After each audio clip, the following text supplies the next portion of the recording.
एक बार बुद्ध अपने शिष्यों के साथ यात्रा कर रहे थे। वे एक घने जंगल से गुजरे, जहां उन्होंने एक छोटे से गांव में रुकने का निश्चय किया। गांव के लोग बड़े भय और असंतोष में जीवन व्यतीत कर रहे थे। जब बुद्ध वहां पहुंचे तो सभी ग्रामीण उनके चरणों में झुक गए और उनसे प्रार्थना की कि वे उनके दुखों से मुक्ति का उपाय बताएं। बुद्ध मुस्कुराए और बोले, मैं स्वयं कोई जादूगर नहीं हूं। तुम्हारे दुख का अंत तुम्हारे भीतर छिपा है। यदि तुम अपने मन को जान लोगे तो बाहर का संसार तुम्हें दुख नहीं देगा। ग्रामीणों को यह बात समझ नहीं आई। वे बोले, भगवान, हमारा जंगल सूख चुका है, फसलें नष्ट हो रही हैं और हमारे घरों में कलह बढ़ गई है।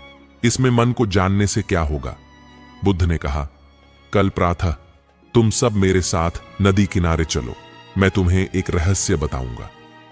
अगले दिन सुबह जब लोग एकत्र हुए, बुद्ध उन्हें नदी के पास ले गए। वहां उन्होंने एक पात्र में कंकड़ डाले और बोले, इस पात्र को पानी से भर दो। जब पानी भरा गया तो उन्होंने कहा, अब जल को बिल्कुल शांत होने दो। कुछ देर बाद जब जल स्थिर हो गया तो पात्र के तले में रखे कंकड़ धीरे धीरे दिखाई देने लगे। बुद्ध ने पूछा, अब क्या देख रहे हो? एक ग्रामीण बोला, गुरुवर, जब पानी शांत हुआ तभी नीचे की चीजें दिखाई दी। बुद्ध ने मुस्कुराकर कहा, वैसा ही तुम्हारा मन है। जब तक वह अस्थिर और क्रोध, लोभ, भय से भरा रहेगा तब तक तुम अपने जीवन की सच्चाई नहीं देख पाओगे। जब मन शांत होगा तभी भीतर का प्रकाश दिखेगा, जो सब दुखों का अंत कर सकता है। फिर बुद्ध ने उन्हें ध्यान का अभ्यास सिखाया।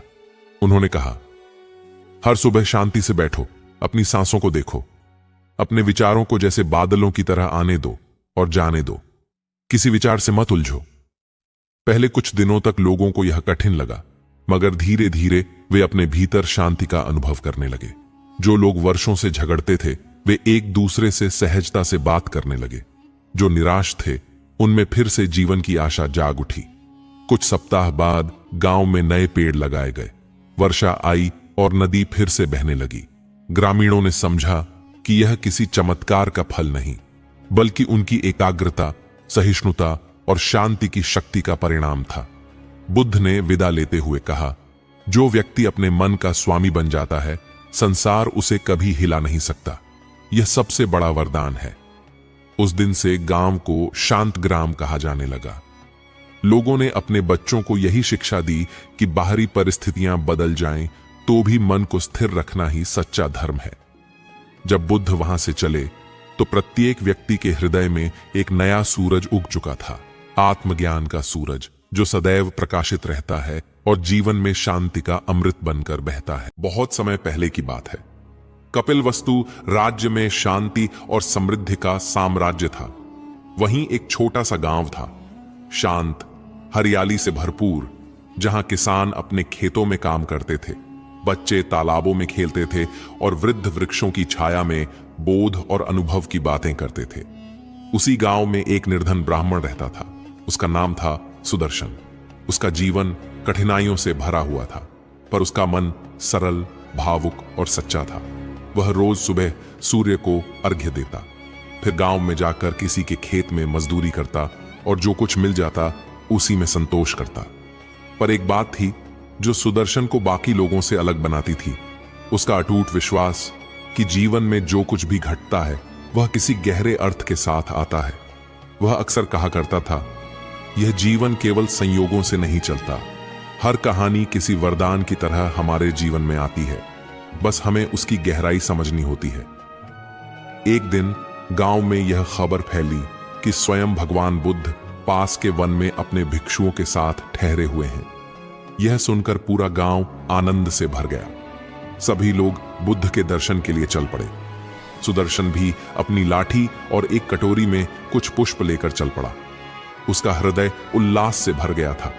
आज उसे जीवन का कोई नया अर्थ मिलेगा, ऐसा उसे महसूस हो रहा था। जब वह उस वन में पहुंचा जहां बुद्ध विराजमान थे, तो वहां का दृश्य अत्यंत शांतिपूर्ण था। वृक्षों के नीचे भिक्षु ध्यानमग्न थे और बुद्ध एक वट वृक्ष के नीचे कमलासन पर विराजमान। उनका चेहरा शांत, तेजस्वी और करुणा से भरा हुआ था। सुदर्शन ने जाकर उनके चरणों में फूल चढ़ाए और हाथ जोड़कर बैठ गया। बुद्ध ने उसकी ओर देखा और मंद मुस्कान के साथ कहा, तुम्हारी आंखों में प्रश्न है वत्स, कहो क्या जानना चाहते हो? सुदर्शन ने धीरे से कहा, भगवान, मेरा जीवन कठिन है, दुख से भरा हुआ है, लेकिन फिर भी मैं अक्सर महसूस करता हूं कि हर दुख एक कहानी लेकर आता है, और कभी कभी वो कहानी मेरे लिए किसी वरदान से कम नहीं होती। क्या यह मेरा भ्रम है? बुद्ध कुछ क्षण शांत रहे, फिर उन्होंने अपनी सौम्य दृष्टि सुदर्शन पर जमाते हुए कहना आरंभ किया, वत्स, तुम्हारा अनुभव कोई भ्रम नहीं है, यह सच्चाई है, गहन और परम सत्य। जीवन में जो घटनाएं घटती हैं वे केवल बाह्य रूप से पीड़ा देती हैं, पर भीतर वे आत्मा को निर्मल करती हैं, बुद्धि को विकसित करती हैं और अंततः मोक्ष के मार्ग की ओर ले जाती हैं। एक समय की बात है, अब कथा के भीतर एक और कथा आरंभ होती है, बोधिसत्व की एक पूर्व जन्म की कहानी। बुद्ध ने कहना शुरू किया, बहुत वर्षों पहले हिमालय की तलहटी में एक राज्य था, वीरपुर। वहां का राजा धर्मपाल न्यायप्रिय था।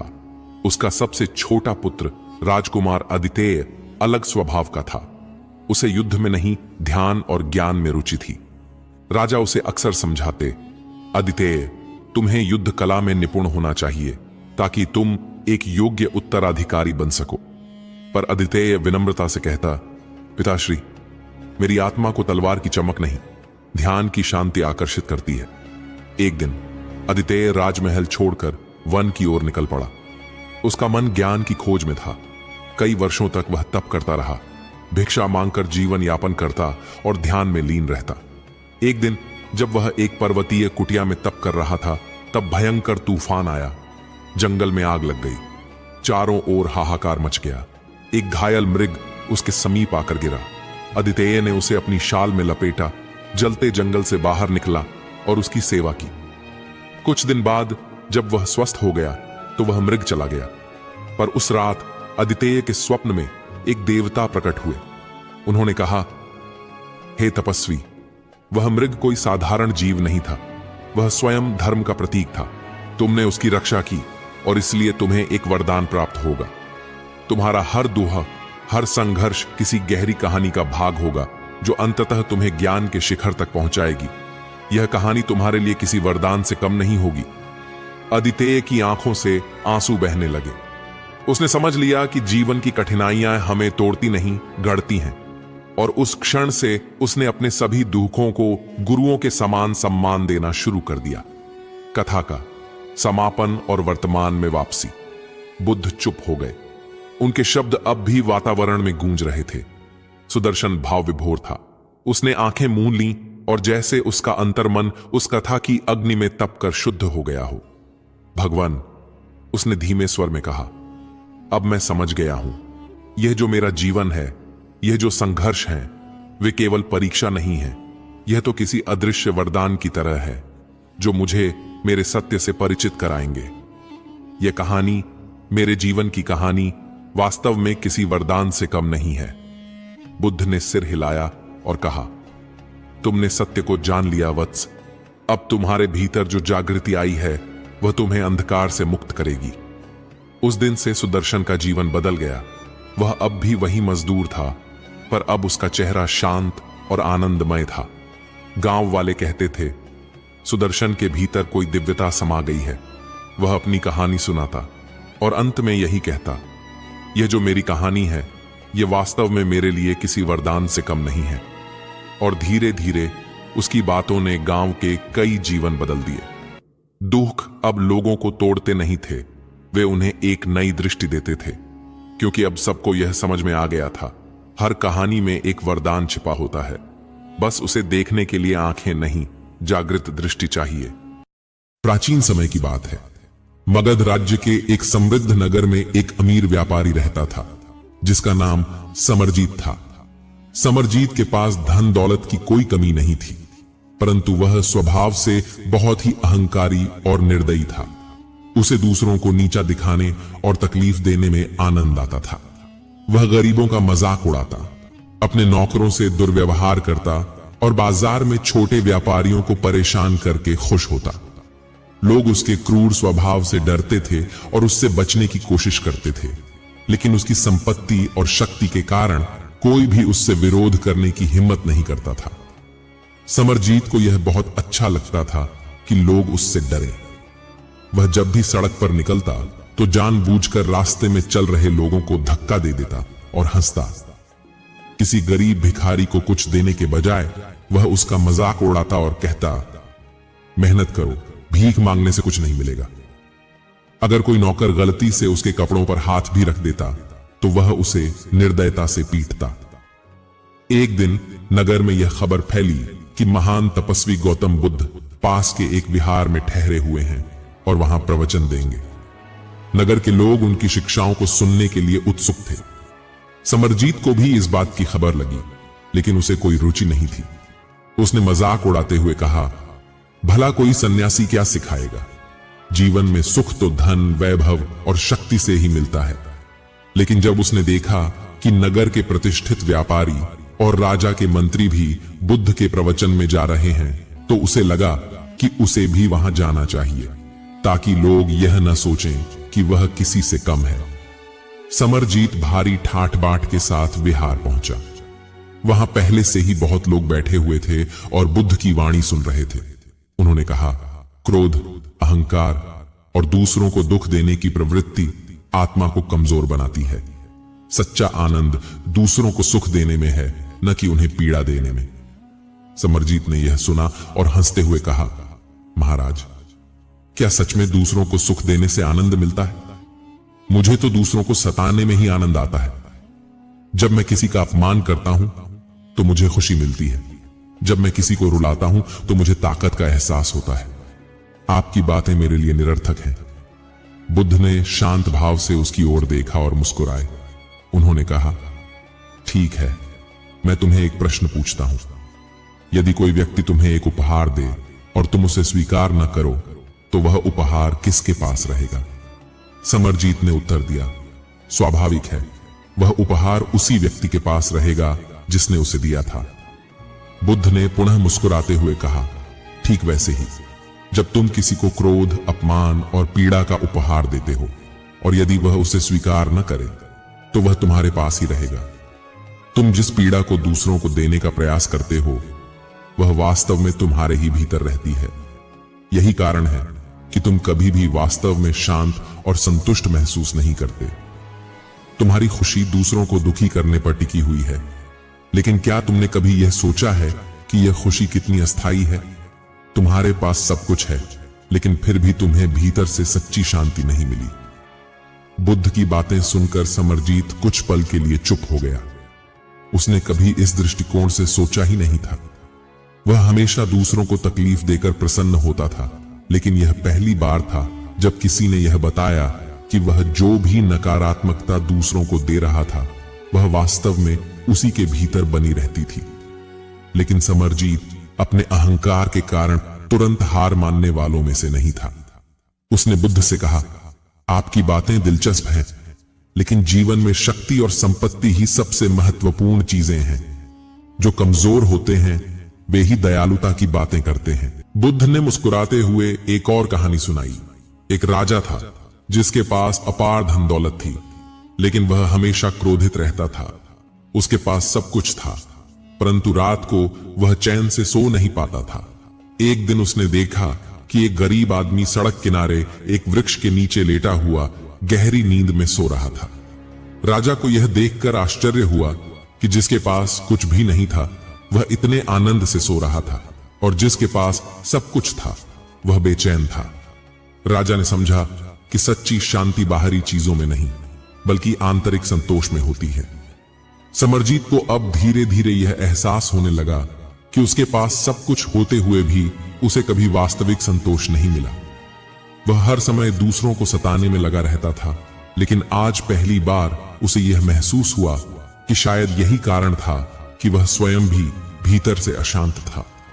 समरजीत ने बुद्ध से पूछा, यदि मैंने जीवन भर केवल दूसरों को दुख दिया है, तो क्या अब भी मेरे लिए सुधार की कोई संभावना है?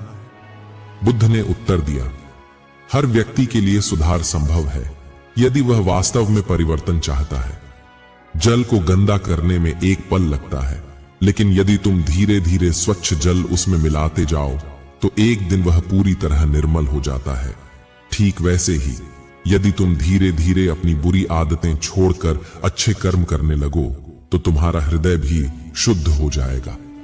समरजीत ने यह सुना और उसने निश्चय किया कि वह अपने जीवन को बदलने का प्रयास करेगा। उसने सबसे पहले अपने नौकरों से क्षमा मांगी और उनके साथ सम्मान से पेश आने लगा।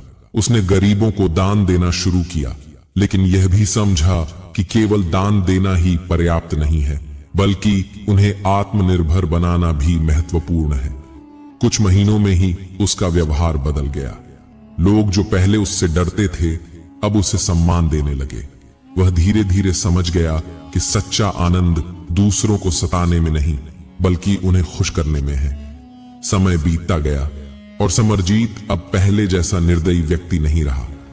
वह पहले दूसरों को दुख देकर खुश होता था, लेकिन अब उसे दूसरों की मदद करके सच्ची खुशी मिलती थी।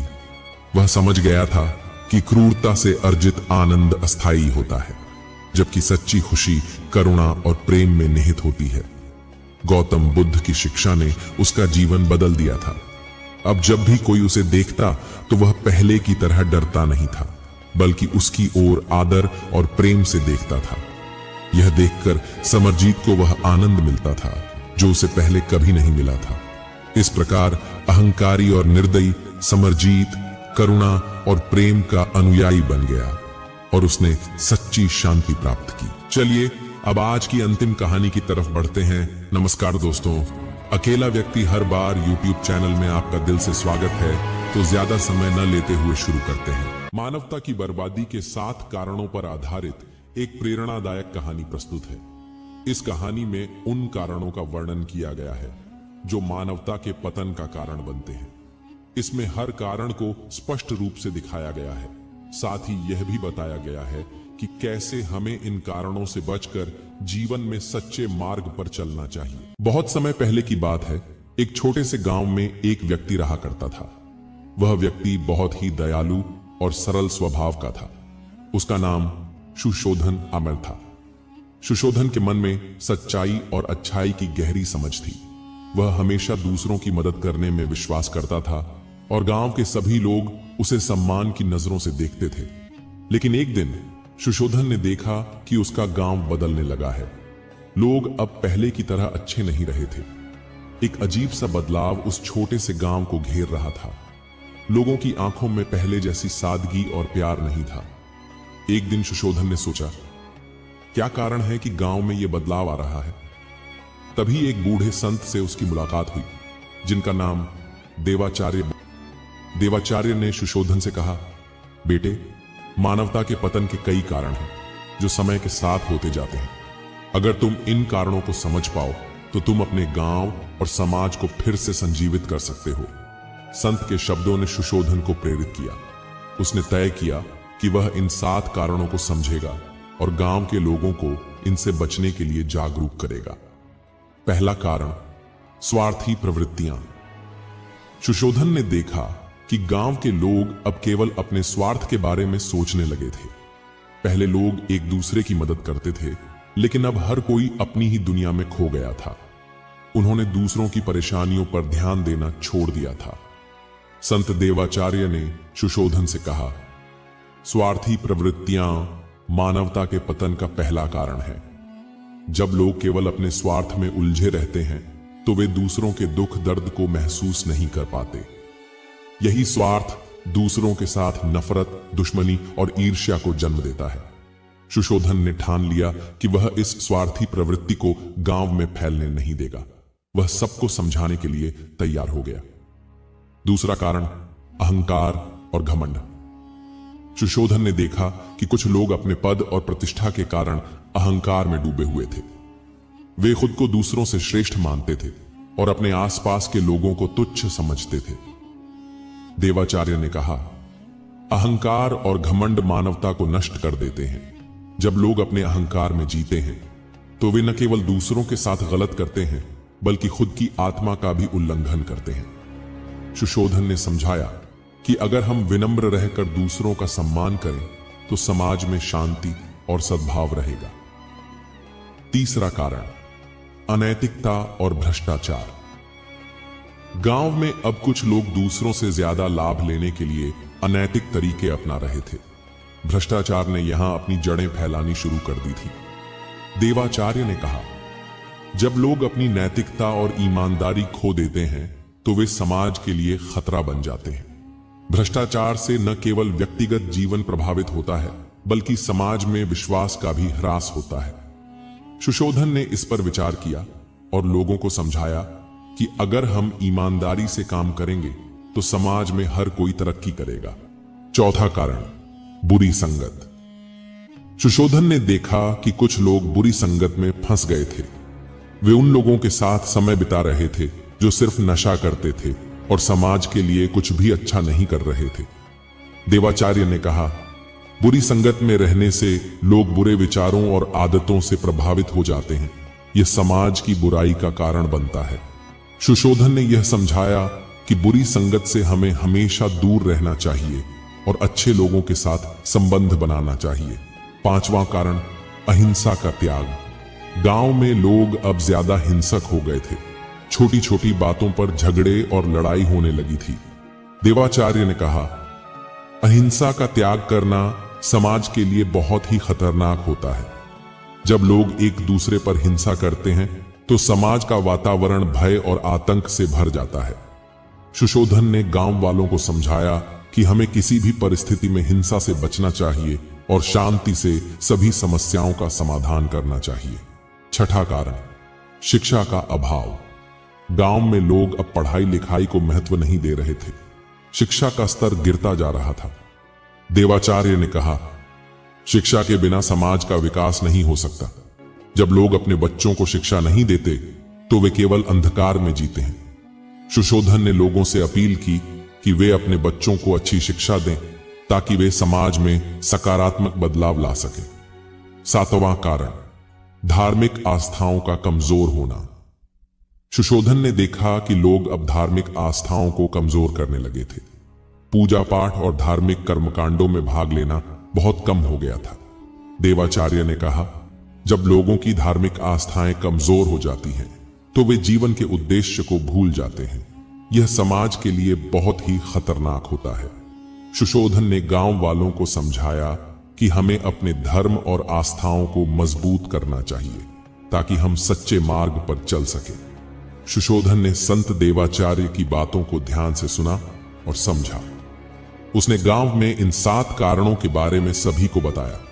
धीरे धीरे गांव के लोग जागरूक हुए और उन्होंने इन कारणों से बचने की ठानी। सुशोधन ने जो कदम उठाए उससे गांव में बदलाव आया।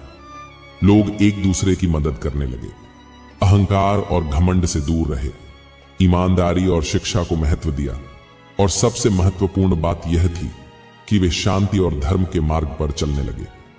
यह कहानी हमें यह सिखाती है कि अगर हम मानवता के पतन के इन कारणों से बचें तो हम अपने समाज और दुनिया को एक बेहतर स्थान बना सकते हैं। मानव सभ्यता ने प्रगति की कई ऊंचाइयों को छुआ है, लेकिन अक्सर यह सफलता किसी न किसी नैतिक या मानवीय आधार को नजरअंदाज कर हासिल की गई है। जब व्यक्ति या समाज अपने मूल सिद्धांतों से भटक जाता है तो वह बर्बादी की ओर अग्रसर हो जाता है।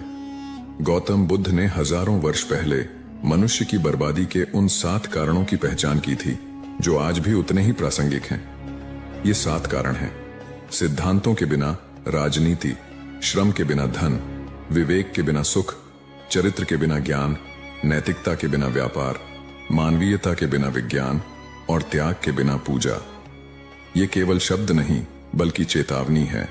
यदि इन्हें नजरअंदाज किया जाए तो न केवल व्यक्ति बल्कि पूरी सभ्यता को विनाश का सामना करना पड़ सकता है। सिद्धांतों के बिना राजनीति लोगों को स्वार्थ और छल के जाल में फंसा देती है। श्रम के बिना धन अन्याय को जन्म देता है और विवेक के बिना सुख हमें भोगवाद की ओर ले जाता है। नैतिकता के बिना व्यापार और मानवीयता के बिना विज्ञान समाज को अनैतिकता और असमानता की खाई में धकेल देते हैं। अंत में त्याग के बिना पूजा केवल दिखावा बनकर रह जाती है। यह विचार न केवल जीवन के हर पहलू में संतुलन बनाए रखने की जरूरत को रेखांकित करता है, बल्कि यह भी सिखाता है कि किसी भी प्रगति की बुनियाद नैतिकता, ईमानदारी और मानवता पर होनी चाहिए। बर्बादी के इन कारणों को समझना और इन्हें टालना ही सच्चे सुख और सफलता की कुंजी है। यह कहानी एक छोटे से गांव में रहने वाले युवा व्यापारी शांतनु की है, जो बुद्ध के बताए 7 बर्बादी के कारणों से शिक्षा पाता है। यह कहानी हमें जीवन में विवेक, संतुलन और नैतिकता का महत्व सिखाती है। तो चलिए हम आपको इस कहानी के माध्यम से समझाते हैं कि वह 7 कारण कौन से हैं जिससे मनुष्य बर्बादी की राह पर चला जाता है। तो चलिए शुरू करते हैं। शांतनु अपने गांव का सबसे सफल व्यापारी था। उसकी आय बढ़ रही थी और वह लगातार नई संपत्तियां खरीद रहा था। लेकिन उसकी सफलता के साथ उसका अभिमान भी बढ़ता गया। उसे लगता था कि उसके पास सब कुछ है और वह दूसरों से श्रेष्ठ है। एक दिन गांव में एक वृद्ध साधु आए। उन्होंने गांव वालों को संबोधित करते हुए कहा, मनुष्य की बर्बादी के 7 कारण हैं। वह 7 कारण यह हैं: सिद्धांतों के बिना राजनीति, श्रम के बिना धन, विवेक के बिना सुख, चरित्र के बिना ज्ञान, नैतिकता के बिना व्यापार, मानवीयता के बिना विज्ञान, त्याग के बिना पूजा। शांतनु ने इन बातों को अनसुना कर दिया। उसने सोचा, ये सब मेरे जैसे सफल आदमी के लिए नहीं है। लेकिन वृद्ध साधु की बातों का महत्व उसे जल्द ही समझ में आने वाला था। शांतनु का व्यापार दिन ब दिन बढ़ रहा था, लेकिन उसने अपने श्रमिकों का शोषण शुरू कर दिया। वह उन्हें कम वेतन देता और अधिक काम करवाता। श्रमिकों के प्रति उसकी सहानुभूति खत्म हो गई थी। एक दिन उसके एक पुराने कर्मचारी रमेश ने कहा, मालिक, हमें मेहनत का पूरा फल चाहिए। आप जितना कमा रहे हैं उसमें से हमारा भी हिस्सा होना चाहिए। शांतनु ने गुस्से में रमेश को काम से निकाल दिया। लेकिन जैसे जैसे रमेश के जाने के बाद अन्य श्रमिक भी विरोध करने लगे, शांतनु का व्यापार लड़खड़ाने लगा। शांतनु ने जल्दी मुनाफा कमाने के लिए घटिया सामग्री से सामान बनाना शुरू कर दिया। ग्राहक यह बात समझ गए और धीरे धीरे उससे सामान खरीदना बंद कर दिया। एक दिन गांव के एक बुजुर्ग ग्राहक ने कहा, शांतनु, व्यापार केवल लाभ कमाने का साधन नहीं है, यह विश्वास का आधार है। नैतिकता के बिना व्यापार तुम्हारी बर्बादी का कारण बनेगा। शांतनु ने उस बुजुर्ग की बात पर हंसते हुए कहा, मुझे व्यापार करना तुमसे बेहतर आता है। लेकिन कुछ ही महीनों में उसका व्यापार ठप हो गया। अपनी असफलता से परेशान होकर शांतनु ने शराब और जुए में खुद को डुबो दिया। वह हर दिन शराब पीता और अपना दुख भूलने की कोशिश करता, लेकिन यह सुख क्षणिक था। उसका विवेक उसे बार बार कचोटता था कि वह अपनी जिम्मेदारियों से भाग रहा है। एक दिन जब वह एक तंग सड़क पर शराब के नशे में लड़खड़ा रहा था, तो एक बच्चे ने कहा, अंकल, मेरी माँ कहती है कि सच्चा सुख विवेक से आता है। अगर आप अच्छे काम करेंगे तो आपको खुशी मिलेगी। शांतनु को यह सुनकर गुस्सा आया, लेकिन बच्चा सच कह रहा था। शांतनु के ज्ञान का आधार केवल धन कमाना था। उसने अपनी शिक्षा का उपयोग केवल स्वार्थ और लाभ के लिए किया। उसने अपने दोस्तों और परिवार से भी झूठ बोलना शुरू कर दिया। उसका चरित्र गिरने लगा। एक दिन गांव का ही एक व्यक्ति, जिसने शांतनु को एक बड़ा कर्ज दिया था, उससे पैसा वापस मांगने आया। शांतनु ने झूठ बोलते हुए कहा कि उसके पास पैसे नहीं हैं, लेकिन वह व्यक्ति जानता था कि शांतनु झूठ बोल रहा है। उसने पूरे गांव में इस बात का प्रचार कर दिया। शांतनु की प्रतिष्ठा पूरी तरह बर्बाद हो गई। शांतनु ने अपने व्यापार को फिर से खड़ा करने के लिए नई तकनीकों का उपयोग किया। उसने मशीनों से उत्पादन बढ़ाया, लेकिन इससे कई मजदूर बेरोजगार हो गए।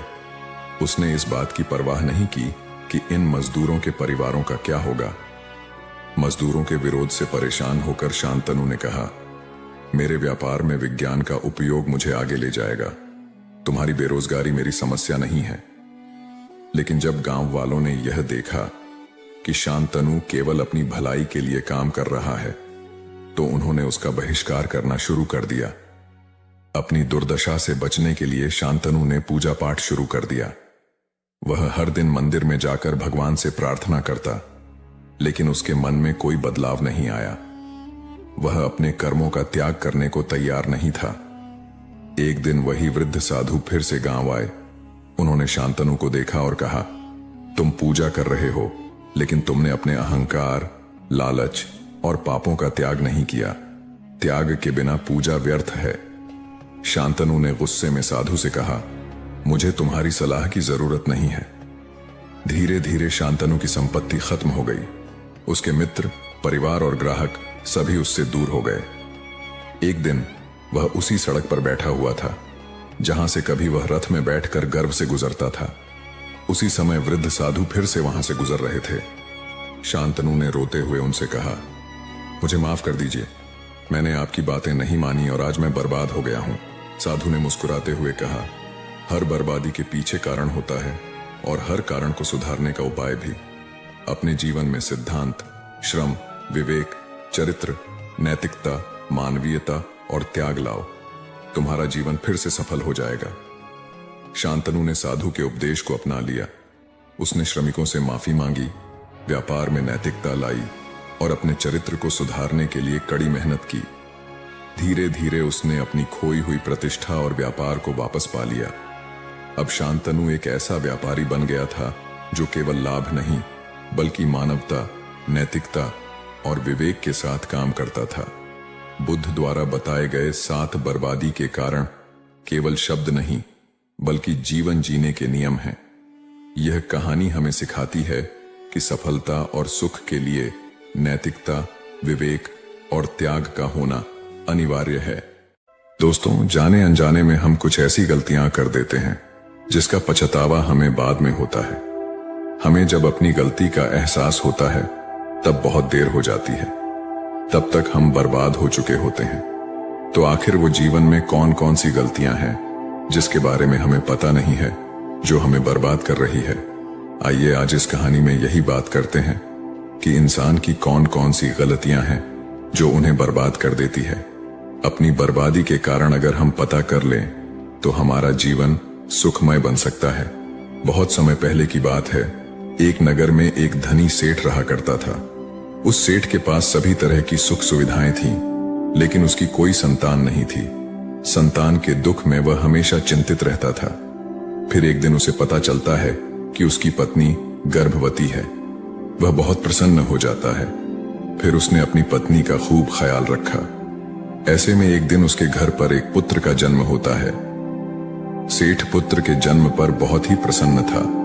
उसने पूरे नगर में मिठाई बंटवाई और उसकी खुशी का कोई ठिकाना न था।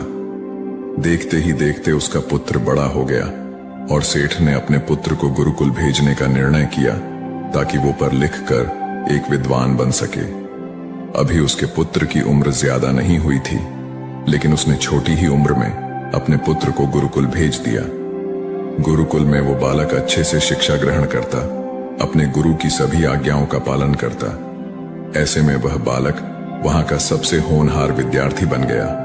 गुरुकुल में उस बालक ने सारे वेद, पुराण और शास्त्रों का अध्ययन किया और बहुत बड़ा विद्वान बन गया। गुरु भी उस बालक से बहुत ही प्रसन्न थे कि उसने छोटी सी ही उम्र में सारा ज्ञान अर्जित कर लिया। लेकिन वो कहते हैं, न समय कब बदल जाए किसी को पता नहीं रहता है। ऐसे ही एक दिन किसी प्राकृतिक आपदा की वजह से उसके माता पिता की मृत्यु हो गई। और जब उसके माता पिता की मृत्यु हुई तब तक उस बालक की शिक्षा पूर्ण नहीं हुई थी।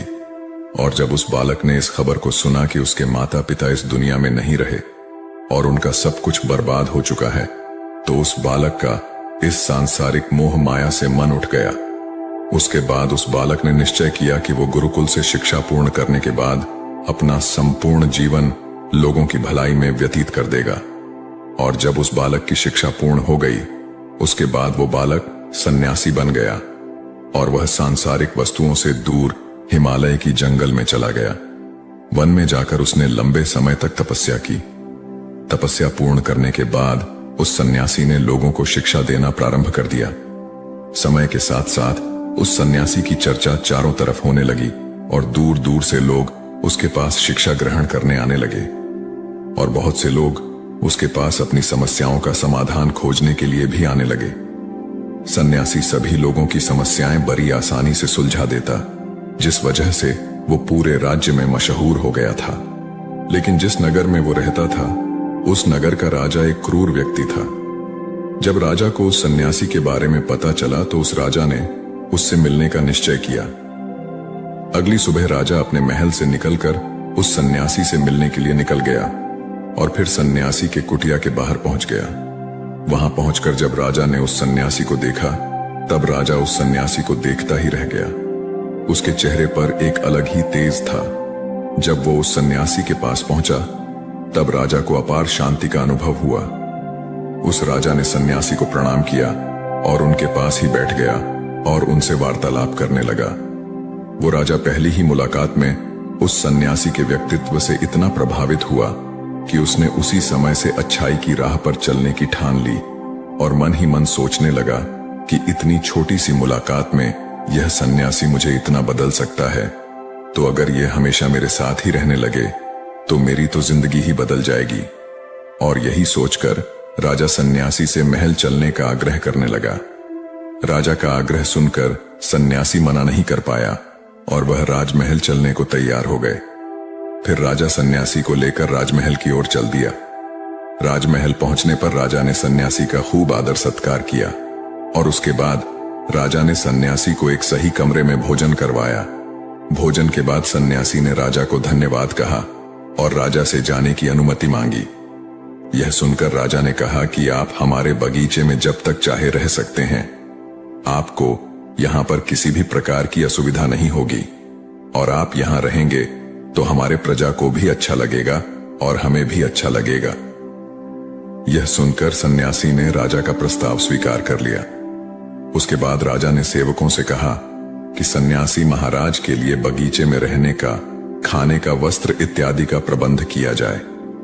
राजा की आज्ञा के अनुसार सेवकों ने एक सुंदर कुटिया का निर्माण कर दिया। उसके बाद वह सन्यासी उसी कुटिया में रहने लगे। सन्यासी को उस कुटिया में रहते रहते कई साल बीत गए और इस दौरान राजा ने उनकी खूब सेवा की। एक बार एक आवश्यक काम की वजह से राजा और रानी को किसी दूसरे राज्य में जाना पड़ा, इसलिए उन्होंने एक सेवादार को सन्यासी की सेवा में नियुक्त कर दिया। पर वो सेवादार राजा के जाने के बाद बीमार पड़ गया और अपने घर चला गया और कभी लौटकर वापस नहीं आया। ऐसे में राजा जब वापस आया तो सन्यासी क्रोध के मारे उस राजा को बहुत कुछ सुनाया और राजा से कहा कि हे राजन, जो जिम्मेदारी तुम पूरा नहीं कर सकते तो उसे उठाते ही क्यों हो। तब राजा ने सन्यासी से क्षमा मांगते हुए कहा, हे गुरुदेव, यदि मुझसे कोई भूल हो गई हो तो उसके लिए मैं आपसे क्षमा मांगता हूं। मुझे क्षमा कर दीजिए और आप अपना क्रोध शांत कीजिए और कृपा करके बताइए कि आपको क्या कष्ट हुआ है। यह सुनकर उस सन्यासी ने कहा कि तुम्हारे जाने के बाद मुझे यहां पर किसी ने भोजन नहीं दिया और मैं बहुत दिनों तक भूखा ही रहा। मुझे यहां पर आकर किसी ने पूछा तक नहीं कि मैं किस हाल में हूं। यह सुनकर राजा ने सन्यासी से फिर से क्षमा मांगे और कहा, हे गुरुदेव, आज के बाद ऐसी कोई गलती नहीं होगी। और इसके बाद मामला शांत हो गया। जब राजा और सन्यासी के बीच वार्तालाप हो रही थी, तब रानी भी ये सारी बातें चुपके से सुन रही थी और सब कुछ देख रही थी। उसके बाद राजा ने उस सन्यासी को कोई भी शिकायत का मौका नहीं दिया और उसकी खूब सेवा की। परंतु कुछ दिनों बाद राजा को फिर किसी आवश्यक कार्य से अपने राज्य से बाहर जाना पड़ा। लेकिन इस बार राजा ने राज्य से बाहर जाने से पहले अपने रानी को कहा कि जब तक मैं नहीं आऊं तब तक आप स्वयं सन्यासी की देखभाल करोगी। यह सुनकर रानी ने कहा कि जी महाराज, आप निश्चिंत होकर जाइए, मैं सन्यासी महाराज की अच्छे से सेवा करूंगी। उसके बाद रानी हर रोज भोजन बनाकर सन्यासी को भेज देती थी। लेकिन एक दिन रानी नहाने के लिए चली गई और सन्यासी को भोजन देना भूल गई। सन्यासी ने काफी देर तक भोजन का इंतजार किया, लेकिन जब भोजन नहीं आया तो सन्यासी सोच में पड़ गया कि आज खाना क्यों नहीं आया। उसके बाद सन्यासी ने सोचा कि वो खुद महल में जाकर देखेगा कि आखिर अब तक खाना क्यों नहीं आया, और फिर वह महल पहुंच गया। जब वो महल के अंदर दाखिल हुआ, वहां उसकी नजर रानी पर पड़ी। रानी के लंबे लंबे घने काले बाल जो कि उसके कमर पर लहरा रही थी, उसकी कजरारी आंखें जो देखने मात्र से किसी को भी घायल कर दे, उसकी हिरनी जैसी चाल। रानी के इतने सुंदर रूप को देखकर सन्यासी चकित हो गया और रानी की सुंदरता सन्यासी के मन में घर कर गई और वह वहां से बिना कुछ कहे ही अपनी कुटिया में लौट आया। सन्यासी रानी के रूप की सुंदरता को भुला ना सका और वह खाना पीना छोड़कर अपनी कुटिया में पड़ा रहा।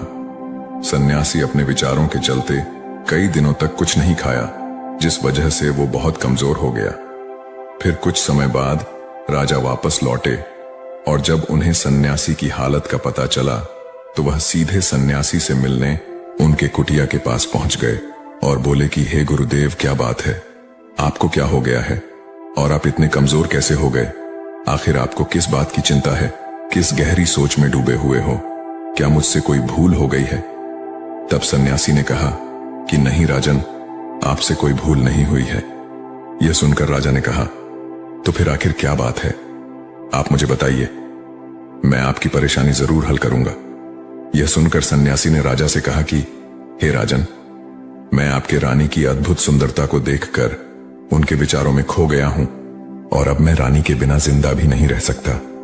यह बातें सुनकर राजा हैरान रह गया और कुछ देर सोचने के बाद राजा ने उस सन्यासी से कहा, मैं आपको रानी दे दूंगा। यह बात सुनते ही सन्यासी बहुत प्रसन्न हो गया।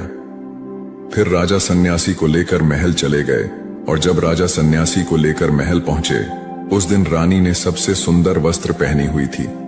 फिर राजा रानी के पास पहुंचे और रानी से कहा कि आपको इस सन्यासी की मदद करनी चाहिए।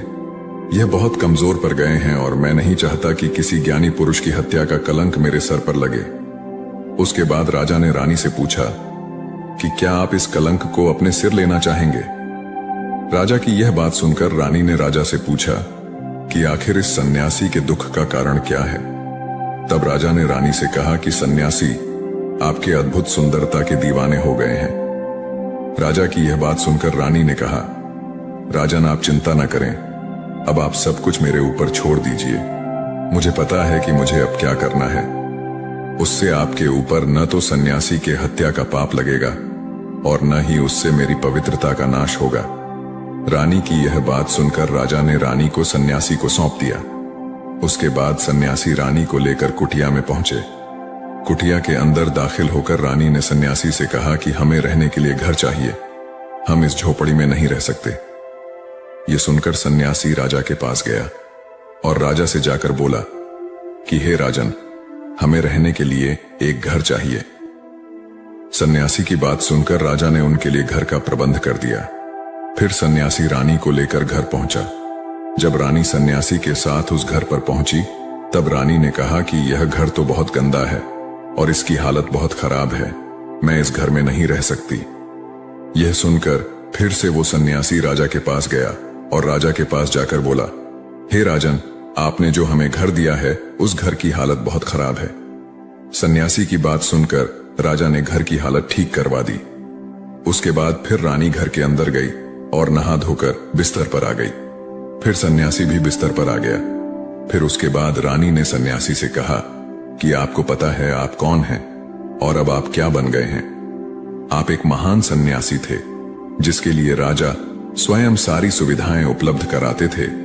ऐसा सन्यासी जिसके पास लोग दूर दूर से ज्ञान ग्रहण करने के लिए आते थे, जो लोगों को सत्य की राह दिखाया करते थे, जो लोगों की समस्याओं का समाधान करते थे, जिनको सभी लोग सर्वश्रेष्ठ गुरु मानने लगे थे, जिनकी लोग भगवान के रूप में भी पूजा किया करते थे, और आज आप अपने वासना के कारण मेरे गुलाम बन गए हैं। रानी की ये सारी बातें सुनकर उस सन्यासी को बड़ा झटका लगा और उसे महसूस हुआ कि वो तो एक सन्यासी है और वो ये सब क्या कर रहा है। वो तो इन सारी सुख सुविधाओं को छोड़कर शांति की तलाश में वन में चला गया था। जब सन्यासी को सुध-बुध आई तो वो जोर जोर से रोने लगा और चिल्लाने लगा और रानी से कहने लगा, मुझे क्षमा कीजिए महारानी, मैं ये क्या करने जा रहा था। मैं अभी इसी वक्त आपको राजा के पास सौंप कर आता हूं। सन्यासी की यह बात सुनकर रानी ने सन्यासी से प्रश्न किया कि हे गुरुदेव, मेरे मन में भी एक प्रश्न उठ रहा है, कृपया मेरे प्रश्न का उत्तर दीजिए। रानी की यह बात सुनकर सन्यासी ने कहा, पूछो, तुम्हारा क्या प्रश्न है? फिर रानी ने कहा, जब आपको उस दिन भोजन नहीं मिला तो आप बहुत क्रोधित हो गए थे। तब मैंने आपका यह रूप पहली बार देखा था और तभी से मैं आपके व्यवहार में परिवर्तन महसूस कर रही हूं। ऐसा क्यों हुआ? गुरुदेव, आखिर आपको इतना क्रोध क्यों आया? आपने तो शांति की प्राप्ति कर ली थी। रानी की बातें सुनकर सन्यासी ने कहा कि जब मैं वन में था तो मुझे समय पर भोजन नहीं मिलता था, लेकिन जब मैं महल में आया तो महल में आने के बाद मुझे सारी सुख सुविधाएं प्राप्त हुई और फिर मैं इन सभी सुख सुविधाओं के आदी हो गया और मुझे इसके प्रति लगाव उत्पन्न हो गया और फिर मुझे इसको पाने का लालच उत्पन्न हो गया और जब मुझे यह नहीं मिला तो मेरे अंदर क्रोध उत्पन्न हो गया। फिर सन्यासी ने कहा, महारानी, अगर इच्छा पूरी ना हो तो क्रोध उत्पन्न होता है और अगर इच्छा पूरी हो जाए तो लालच बढ़ जाता है। सन्यासी ने आगे कहा, यह इच्छा की पूर्ति ही मुझे वासना के द्वार पर ले आई है और मैं आपके प्रति आकर्षित हो गया। इसके बाद वो सन्यासी रानी को लेकर राजा के पास पहुंचा और बोला, हे राजन, मुझे क्षमा कर दीजिए, मुझे अपनी गलती का एहसास हो गया है। ये लो आपकी रानी, मुझे यह सब नहीं चाहिए। मैं अपनी इच्छा में वशीभूत होकर यह गलत कार्य करने जा रहा था और अपने जीवन को बर्बाद कर रहा था, लेकिन अब मुझे सब कुछ समझ आ गया है।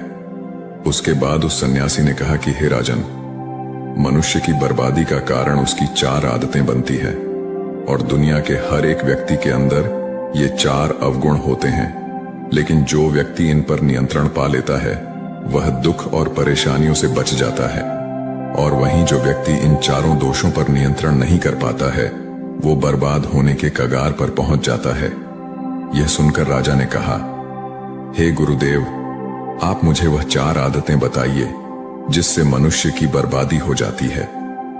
फिर सन्यासी ने राजा को मनुष्यों को बर्बाद कर देने वाली 4 आदतों के बारे में बताया कि हे राजन, मनुष्यों को बर्बाद करने वाली पहली आदत है उसकी इच्छा, क्योंकि इच्छा ही दुनिया के हर एक व्यक्ति के अंदर पहला अवगुण होता है और जो व्यक्ति अपनी इच्छाओं को नियंत्रण में नहीं रख पाता है वह जीवन में किसी भी जगह सफल नहीं हो पाता है, क्योंकि जैसे ही उसकी एक इच्छा पूरी होती है वह दूसरे की ओर बढ़ाने लगता है और दूसरी पूरी होती है तो तीसरी इच्छा उसके मन में जागृत हो जाती है और फिर ऐसा करते करते इच्छाओं पर नियंत्रण न होने के कारण इंसान के मन में संतोष का भाव नहीं आ पाता है और इसी जाल में उलझा रहता है, दुखी रहता है।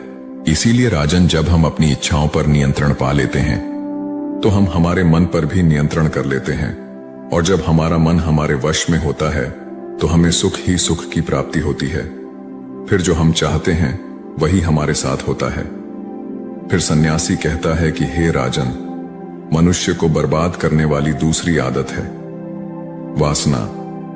वासना का जन्म हमारे मन में उठने वाली इच्छाओं से होता है। जिस प्रकार इच्छाओं का कोई अंत नहीं होता, उसी तरह मनुष्य वासना के जाल में फंसता ही चला जाता है। वासना में वशीभूत होकर इंसान को कुछ भी नहीं नजर आता है। आज तक जितनी भी लड़ाइयां हुई हैं, उसका सबसे बड़ा कारण स्त्री को पाने की इच्छा के कारण ही हुई है। स्त्री के प्रेम में वशीभूत होकर आज से पहले कई राजा महाराजाओं ने युद्ध किया है। रावण एक बड़ा बुद्धिमान व्यक्ति था, लेकिन वह माता सीता की सुंदरता से वशीभूत होकर अपने आप को बर्बाद कर लिया। उसकी मृत्यु का कारण एक स्त्री ही बनी थी। कई राजा महाराजा तो युद्ध में इसलिए हार गए क्योंकि वो लोग स्त्रियों से रासलीला रचाने में ही रह गए। ईश्वर ने तो स्त्री की उत्पत्ति इस संसार को बनाने के लिए की है, लेकिन आजकल लोगों ने इसे अपना वासना का रूप बना लिया है। स्त्री को अपने मनोरंजन का सामान सोचने लगे हैं और जब उन्हें अपना ये मनोरंजन नहीं मिलता तो वो पागल हो जाते हैं और न जाने क्या क्या कर बैठते हैं। इसलिए हे राजन, जितना हो सके उतना वासना से दूर रहना चाहिए। फिर सन्यासी कहते हैं कि हे राजन, मनुष्य को बर्बाद करने वाली तीसरी आदत है क्रोध, क्योंकि जब मनुष्य की वासना की पूर्ति नहीं होती है तो उसके अंदर क्रोध उत्पन्न हो जाता है और जब व्यक्ति को क्रोध आता है तो उस पर उसका नियंत्रण नहीं होता है और फिर वह क्रोध में आकर कई गलत निर्णय ले लेता है। क्रोध में व्यक्ति दूसरों को भला बुरा कह देता है, गालियां भी निकाल देता है और जब उनका क्रोध शांत होता है तो उन्हें अपनी गलतियों का एहसास होता है, लेकिन तब तक तो सब कुछ बर्बाद हो चुका होता है। क्रोध के कारण मनुष्य के कई बने बनाए काम बिगड़ जाते हैं। जब मनुष्य के अंदर क्रोध उत्पन्न होता है तो वह अंदर से बहुत कमजोर हो जाता है और एक कमजोर मनुष्य जीवन में कुछ नहीं कर सकता है, उसे कभी भी सफलता नहीं मिलती है।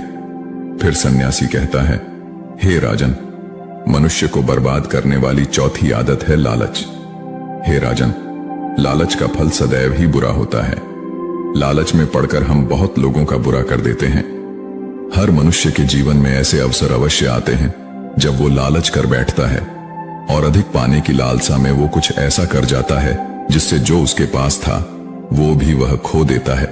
क्योंकि जैसे ही व्यक्ति की एक इच्छा पूरी होती है उसका लालच भी बढ़ जाता है और उसके मन में और कई सारे आकांक्षाएं जन्म लेने लगती हैं।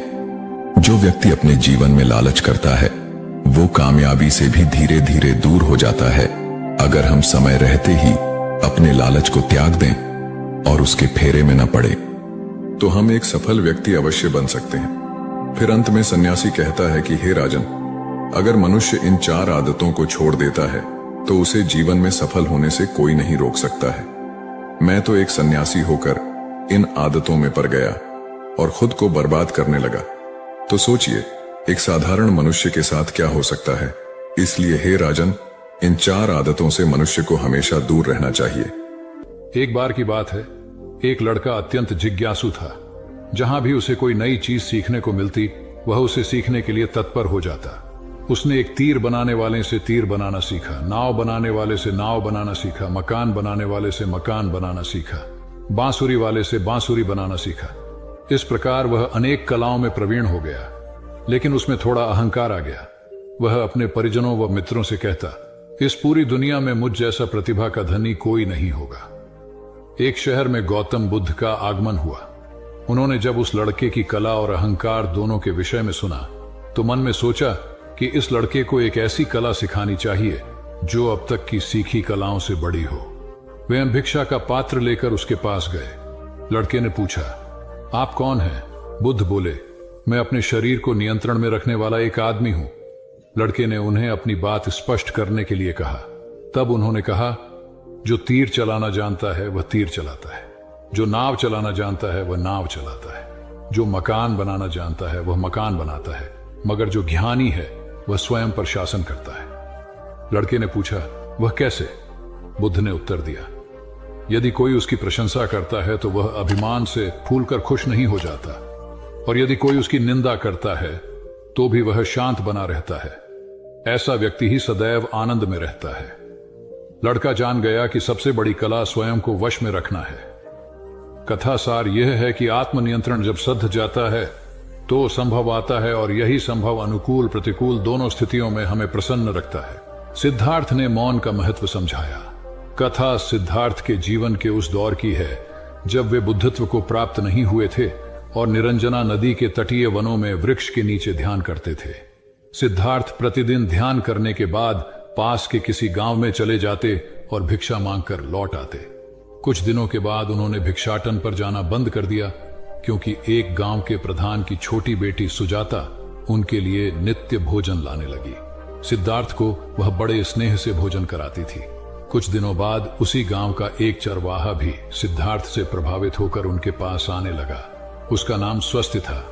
एक दिन स्वस्थ से सिद्धार्थ बातें कर रहे थे कि सुजाता भोजन लेकर आई। जैसे ही सिद्धार्थ ने भोजन करना शुरू किया, उन्होंने बातचीत बंद कर दी। जितनी देर तक वे भोजन करते रहे बिल्कुल चुप रहे और वहां सन्नाटा छाया रहा। स्वस्थ को हैरानी हुई। उसने सिद्धार्थ के भोजन करने के उपरांत उनसे पूछा, गुरुदेव, आप मेरे आने के बाद निरंतर वार्तालाप करते रहे, किंतु भोजन के समय एक शब्द भी नहीं बोले। इसका क्या कारण है? सिद्धार्थ बोले, भोजन का निर्माण बड़ी कठिनाई से होता है। किसान पहले बीज बोता है, फिर पौधों की रखवाली करता है और तब कहीं जाकर अनाज पैदा होता है। फिर घर की महिलाएं उसे बड़े जतन से खाने योग्य बनाती हैं।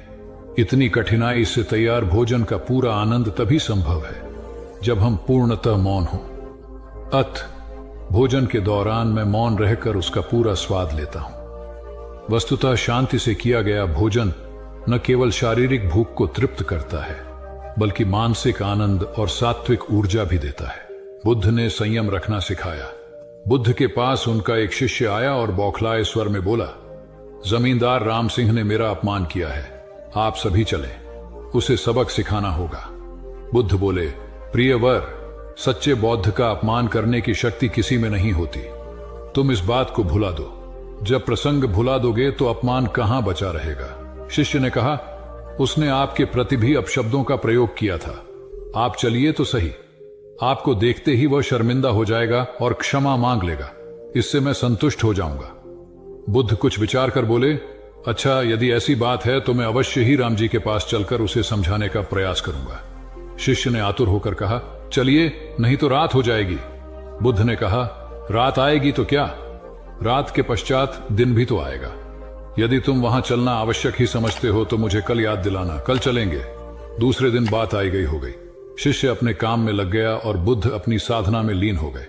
दोपहर होने पर बुद्ध ने शिष्य से पूछा, आज राम जी के पास चलना है? शिष्य ने कहा, नहीं, मैंने जब घटना पर फिर से विचार किया तो मुझे इस बात का आभास हुआ कि भूल मेरी ही थी। अब राम जी के पास चलने की कोई जरूरत नहीं है। बुद्ध ने मुस्कुराकर कहा, अगर हम तुरंत प्रतिक्रिया देने से बचें तो हमारे भीतर की कटुता समाप्त हो जाती है। शिष्य बुद्ध का आशय समझ उनके प्रति नतमस्तक हो गया। ध्यान और सावधानी का रहस्य। महात्मा गौतम बुद्ध के श्रावस्ती में प्रवचन चल रहे थे। प्रवचन में नित्य ही बड़ी संख्या में लोग आते और विविध महत्वपूर्ण व गंभीर विषयों पर बुद्ध से ज्ञान ग्रहण करते। बुद्ध का शिष्य वर्ग भी काफी विशाल था, जो प्रवचन स्थल की व्यवस्था संभालता और बुद्ध की सेवा में सदैव तत्पर रहता। एक बार रात के समय महात्मा बुद्ध प्रवचन दे रहे थे। सदैव की भांति काफी लोग उनके प्रवचन सुन रहे थे। एक व्यक्ति जो बुद्ध के ठीक सामने बैठा था, बार बार नींद के झोंके ले रहा था। बुद्ध थोड़ी देर तक तो प्रवचन देते रहे, फिर उससे बोले, वत्स, सो रहे हो? उस व्यक्ति ने हड़बड़ाकर कहा, नहीं महात्मा। बुद्ध ने पुनः प्रवचन प्रारंभ किए। वह व्यक्ति फिर ऊँघने लगा। महात्मा ने फिर वही प्रश्न दोहराया और उसने फिर अचकचाकर नहीं महात्मा कहा। ऐसा लगभग 8-10 बार हो गया। कुछ देर बाद बुद्ध ने उससे पूछा, वत्स, जीवित हो? हर बार की तरह इस बार भी उसने कहा, नहीं महात्मा। यह सुनकर उपस्थित श्रोताओं में हंसी की लहर दौड़ गई और वह व्यक्ति पूर्णतः चैतन्य हो गया। तब बुद्ध गंभीर होकर बोले, वत्स, निद्रा में तुम्हारे मुख से सही उत्तर मिल ही गया। जो निद्रा में है वह मृतक समान ही है। महात्मा बुद्ध का संकेत था कि गुरु से ज्ञान ग्रहण करते वक्त सजगता अत्यंत आवश्यक है। गाफिल रहने की स्थिति में ज्ञान की प्राप्ति पूर्ण नहीं होती और अधकचरा ज्ञान सदैव खतरनाक साबित होता है। एक क्रोधी ने बौद्ध धर्म अपनाया। बौद्ध भिक्षु बोधि धर्म भ्रमण करते हुए एक गांव में पहुंचे। लोग उनका बहुत आदर करते थे।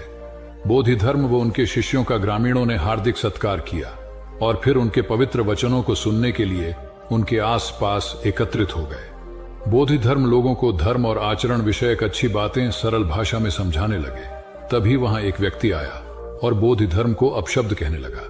उपस्थित जनसमूह ने उसे रोकने का बहुत प्रयास किया, किंतु वह नहीं माना तथा अनवरत बोधि धर्म को बुरा भला कहता रहा।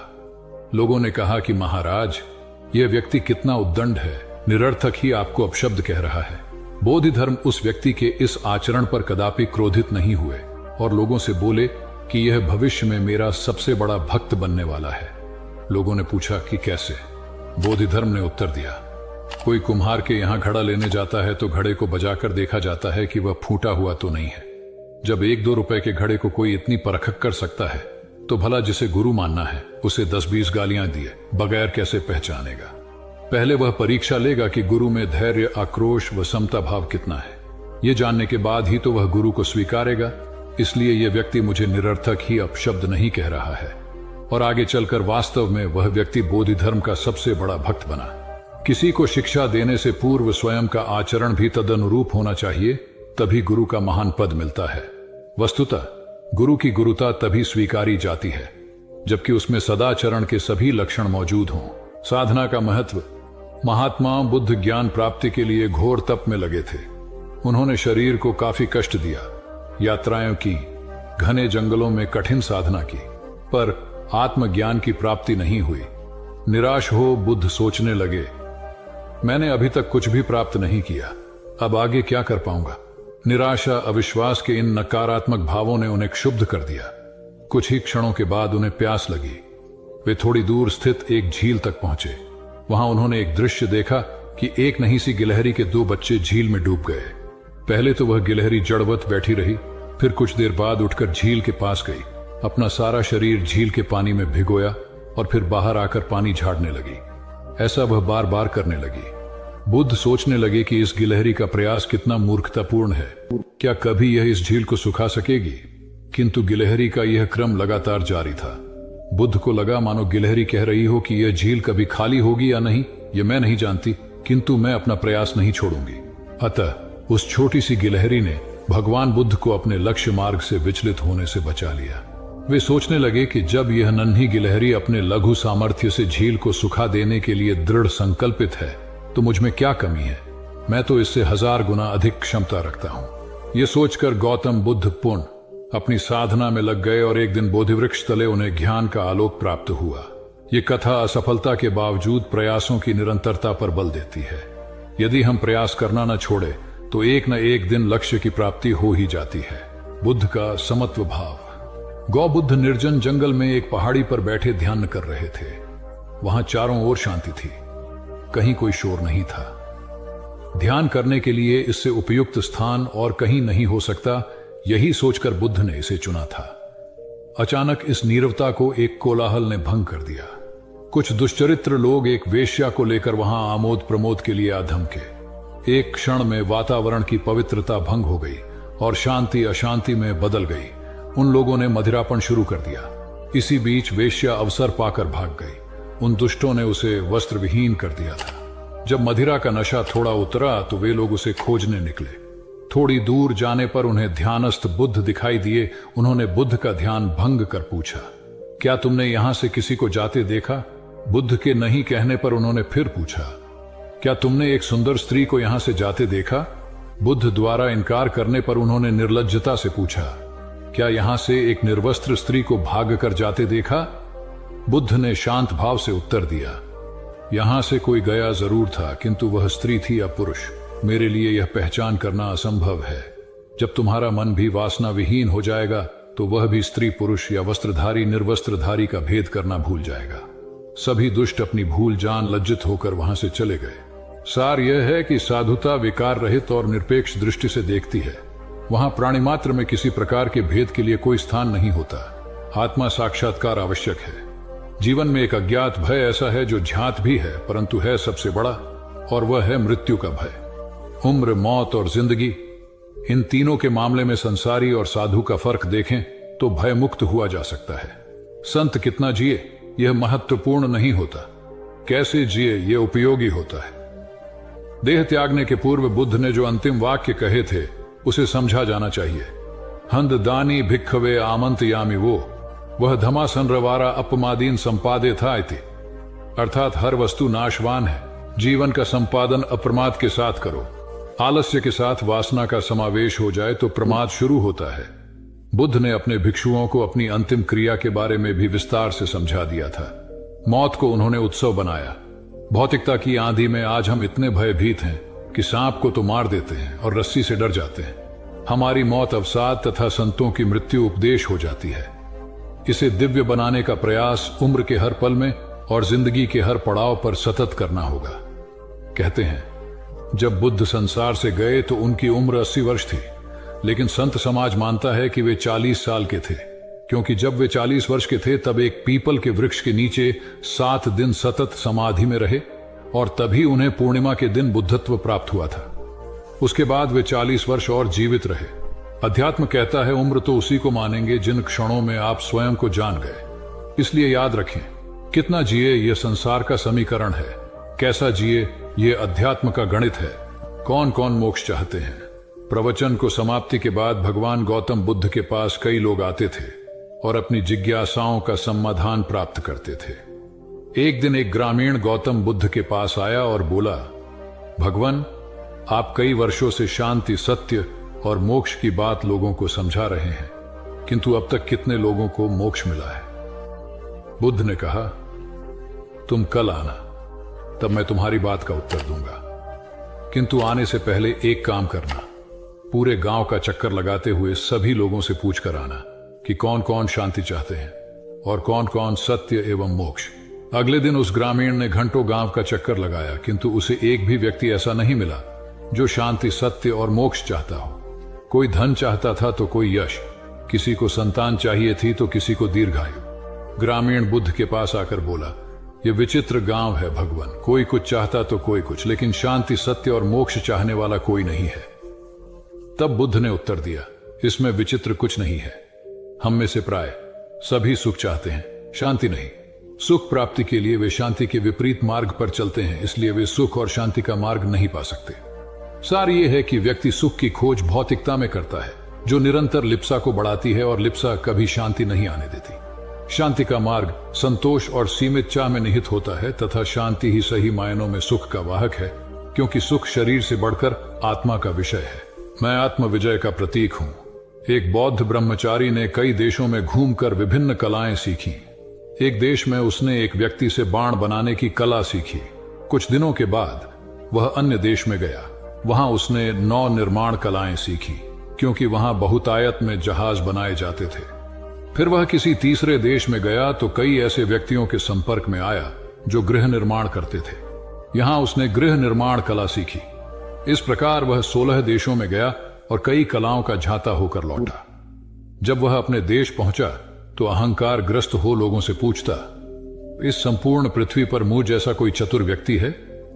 भगवान बुद्ध ने उस युवा ब्रह्मचारी से घमंड की ऐसी अति देखकर उसे एक उच्चतर कला सिखानी चाहिए। वे एक वृद्ध भिखारी का वेश बनाकर हाथ में भिक्षा पत्र लिए उसके सामने गए। ब्रह्मचारी ने बड़े अभिमान से पूछा, कौन हो तुम? बुद्ध बोले, मैं आत्मविजय का पथिक हूं। ब्रह्मचारी ने उसके कथन का अर्थ जानना चाहा तो वे बोले, ईशुकर बाण बना लेता है, नौ चालक जहाज पर नियंत्रण रख लेता है, गृह निर्माता घर भी बना लेता है, किंतु वह तो महाविद्वान नहीं होगा जो अपने शरीर और मन पर विजय पा सके। संसार की प्रशंसा व अपशब्द दोनों ही दशाओं में जिसका मन स्थिर रहे, वही साधक शांति व निर्वाण को प्राप्त करता है। गौतम बुद्ध की इन बातों को सुनकर ब्रह्मचारी को अपनी भूल का एहसास हुआ। वस्तुतः अहंकार का त्याग ही ईश उपलब्धि का द्वार है, इसलिए ईश्वर की प्राप्ति के इच्छुक भक्त को अहंकार से सर्वथा मुक्त रहना चाहिए। महात्मा बुद्ध ज्ञान प्राप्ति के लिए घोर तप में लगे थे। उन्होंने शरीर को काफी कष्ट दिया, यात्राएं की, घने जंगलों में कठिन साधना की, पर आत्मज्ञान की प्राप्ति नहीं हुई। निराश हो बुद्ध सोचने लगे, मैंने अभी तक कुछ भी प्राप्त नहीं किया, अब आगे क्या कर पाऊंगा? निराशा, अविश्वास के इन नकारात्मक भावों ने उन्हें क्षुब्ध कर दिया। कुछ ही क्षणों के बाद उन्हें प्यास लगी। वे थोड़ी दूर स्थित एक झील तक पहुंचे। वहां उन्होंने एक दृश्य देखा कि एक नही सी गिलहरी के 2 बच्चे झील में डूब गए। पहले तो वह गिलहरी जड़वत बैठी रही, फिर कुछ देर बाद उठकर झील के पास गई, अपना सारा शरीर झील के पानी में भिगोया और फिर बाहर आकर पानी झाड़ने लगी। ऐसा वह बार बार करने लगी। बुद्ध सोचने लगे कि इस गिलहरी का प्रयास कितना मूर्खतापूर्ण है। क्या कभी यह इस झील को सुखा सकेगी? किंतु गिलहरी का यह क्रम लगातार जारी था। बुद्ध को लगा मानो गिलहरी कह रही हो कि यह झील कभी खाली होगी या नहीं, यह मैं नहीं जानती, किंतु मैं अपना प्रयास नहीं छोड़ूंगी। अतः उस छोटी सी गिलहरी ने भगवान बुद्ध को अपने लक्ष्य मार्ग से विचलित होने से बचा लिया। वे सोचने लगे कि जब यह नन्ही गिलहरी अपने लघु सामर्थ्य से झील को सुखा देने के लिए दृढ़ संकल्पित है, तो मुझ में क्या कमी है? मैं तो इससे 1000 गुना अधिक क्षमता रखता हूं। यह सोचकर गौतम बुद्ध पुनः अपनी साधना में लग गए और एक दिन बोधिवृक्ष तले उन्हें ज्ञान का आलोक प्राप्त हुआ। यह कथा असफलता के बावजूद प्रयासों की निरंतरता पर बल देती है। यदि हम प्रयास करना न छोड़े तो एक न एक दिन लक्ष्य की प्राप्ति हो ही जाती है। बुद्ध अपने साधना काल में एक निर्जन स्थान पर ध्यान मग्न बैठे थे। इसी स्थान पर एक यक्ष का वास था। यह बात बुद्ध को झांत नहीं थी। वे तो वहां पहुंचे और शांत वातावरण देखकर ध्यान मग्न हो गए। उस समय यक्ष वहां पर नहीं था। रात होने पर जब वह आया तो उस स्थान पर एक अनजान व्यक्ति को देखकर आग बबूला हो गया। बड़े जोर से वह दहाड़ा, किंतु बुद्ध का ध्यान भंग नहीं हुआ। यक्ष ने उन्हें हाथी का रूप धारण कर डराना चाहा, किंतु बुद्ध यथावत ध्यान मग्न बैठे रहे। उसने बुद्ध को डराने के लिए क्रमशः शेर, चीता, बाघ आदि का रूप धारण किया, किंतु बुद्ध अविचलित ही बने रहे। अंत में उसने भयंकर विषधर का रूप धारण कर उनके पैर के अंगूठे को ढंस लिया, किंतु बुद्ध पर उसके विष का भी कोई असर नहीं हुआ। वे अब भी अप्रभावित रहे। विषधर उनके शरीर पर चढ़ गया और उनके गले से लिपटकर उन्हें जोरों से काट लिया, लेकिन इतने प्रयासों के बावजूद भी बुद्ध की साधना को भंग नहीं कर पाया। थक हार कर नीचे उतर आया और उनसे कुछ कदमों की दूरी पर लेटकर अपनी थकान उतारने लगा। ध्यान पूर्ण होने पर बुद्ध ने उसकी तरफ देखा और उसे बहुत स्नेह से दुलारा। उनका निश्चल प्रेम देखकर सर्प का विष अमृत बन गया और यक्ष ने श्रद्धापूर्वक बुद्ध को नमन किया। कहानी का सार यह है कि मन की कलुषता पर एकाग्रता, स्नेह और संभव से ही विजय प्राप्त की जा सकती है। बौद्ध भिक्षु बोधि धर्म भ्रमण करते हुए एक गांव में पहुंचे। लोग उनका बहुत आदर करते थे। बोधि धर्म व उनके शिष्यों का ग्रामीणों ने हार्दिक सत्कार किया और फिर उनके पवित्र वचनों को सुनने के लिए उनके आसपास एकत्रित हो गए। बोधि धर्म लोगों को धर्म और आचरण विषयक अच्छी बातें सरल भाषा में समझाने लगे। तभी वहां एक व्यक्ति आया और बोधि धर्म को अपशब्द कहने लगा। उपस्थित जनसमूह ने उसे रोकने का बहुत प्रयास किया, किंतु वह नहीं माना तथा अनवरत बोधि धर्म को बुरा भला कहता रहा। लोगों ने कहा कि महाराज, ये व्यक्ति कितना उद्दंड है, निरर्थक ही आपको अपशब्द कह रहा है। बोधि धर्म उस व्यक्ति के इस आचरण पर कदापि क्रोधित नहीं हुए और लोगों से बोले कि यह भविष्य में मेरा सबसे बड़ा भक्त बनने वाला है। लोगों ने पूछा कि कैसे?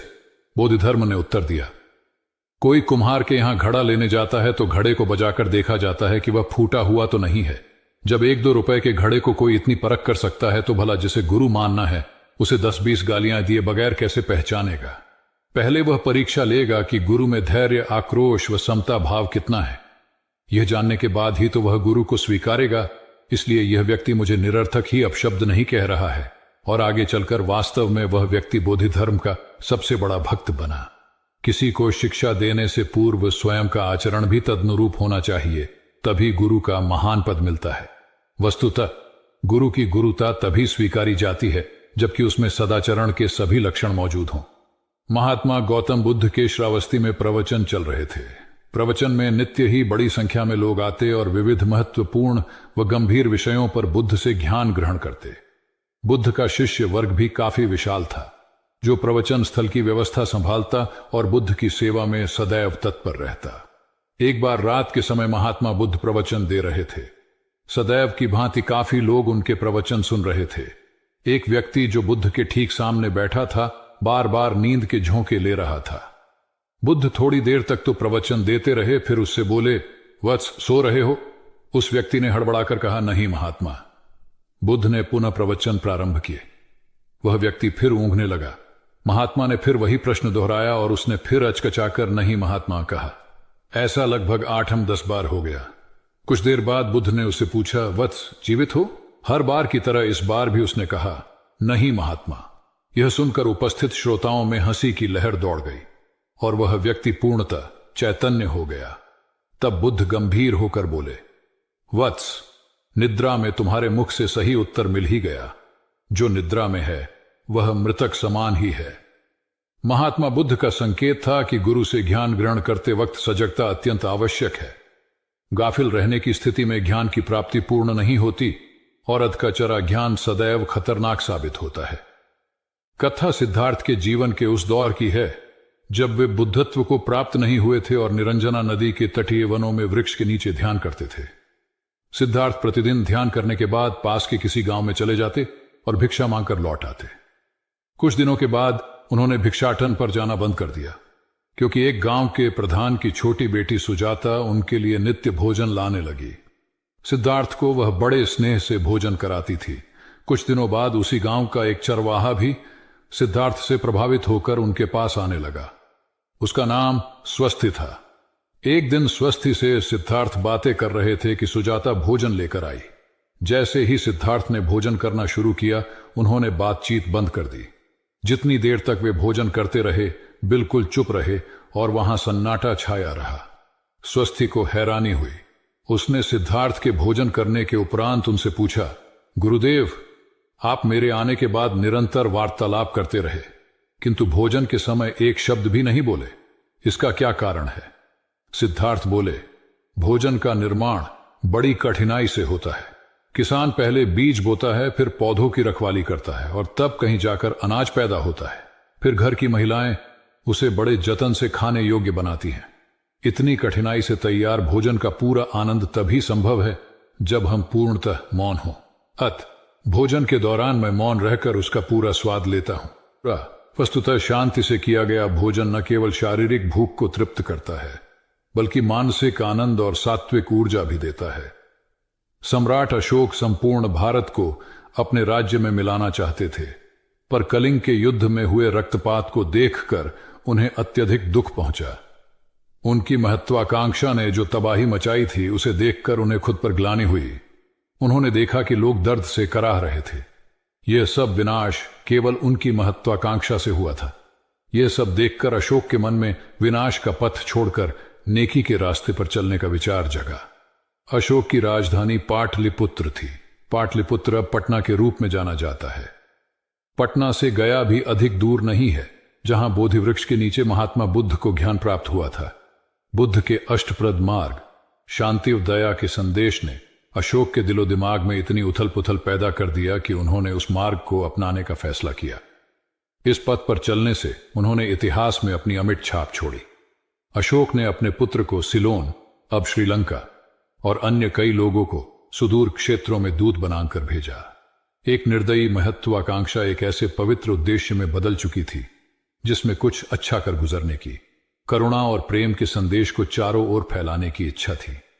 करुणा केवल दया भावना मात्र नहीं है, यह आपके अंदर दूसरों की मदद करने की तीव्र इच्छा पैदा करती है। इसी भावना ने बुद्ध को भगवान और अशोक को महान बनाया। तथागत बुद्ध उन दिनों मगध प्रवास पर थे। साथ में शिष्यों का बड़ा समूह भी था। प्रतिदिन बुद्ध के प्रवचन होते, जिनका लाभ लेने के लिए बड़ी संख्या में लोग आते। इन लोगों में साधारण जन के साथ विशिष्ट हस्तियां भी शामिल रहती थीं। हालांकि बुद्ध सभी के प्रति समान रूप से प्रेम व आत्मीयता का व्यवहार रखते थे।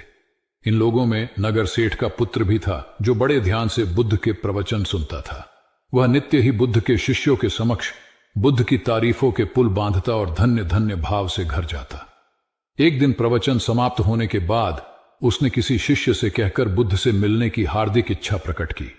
जब उसे बुद्ध के सामने ले जाया गया तो उसने उन्हें साष्टांग प्रणाम कर कहा, भगवान, आप जैसा तपस्वी और ज्ञानी व्यक्ति पहले न कभी हुआ था और न भविष्य में होगा।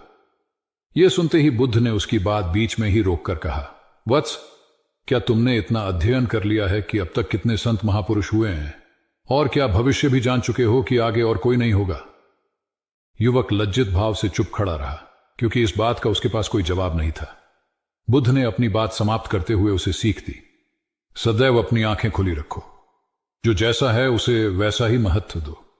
किसी से उसकी तुलना मत करो।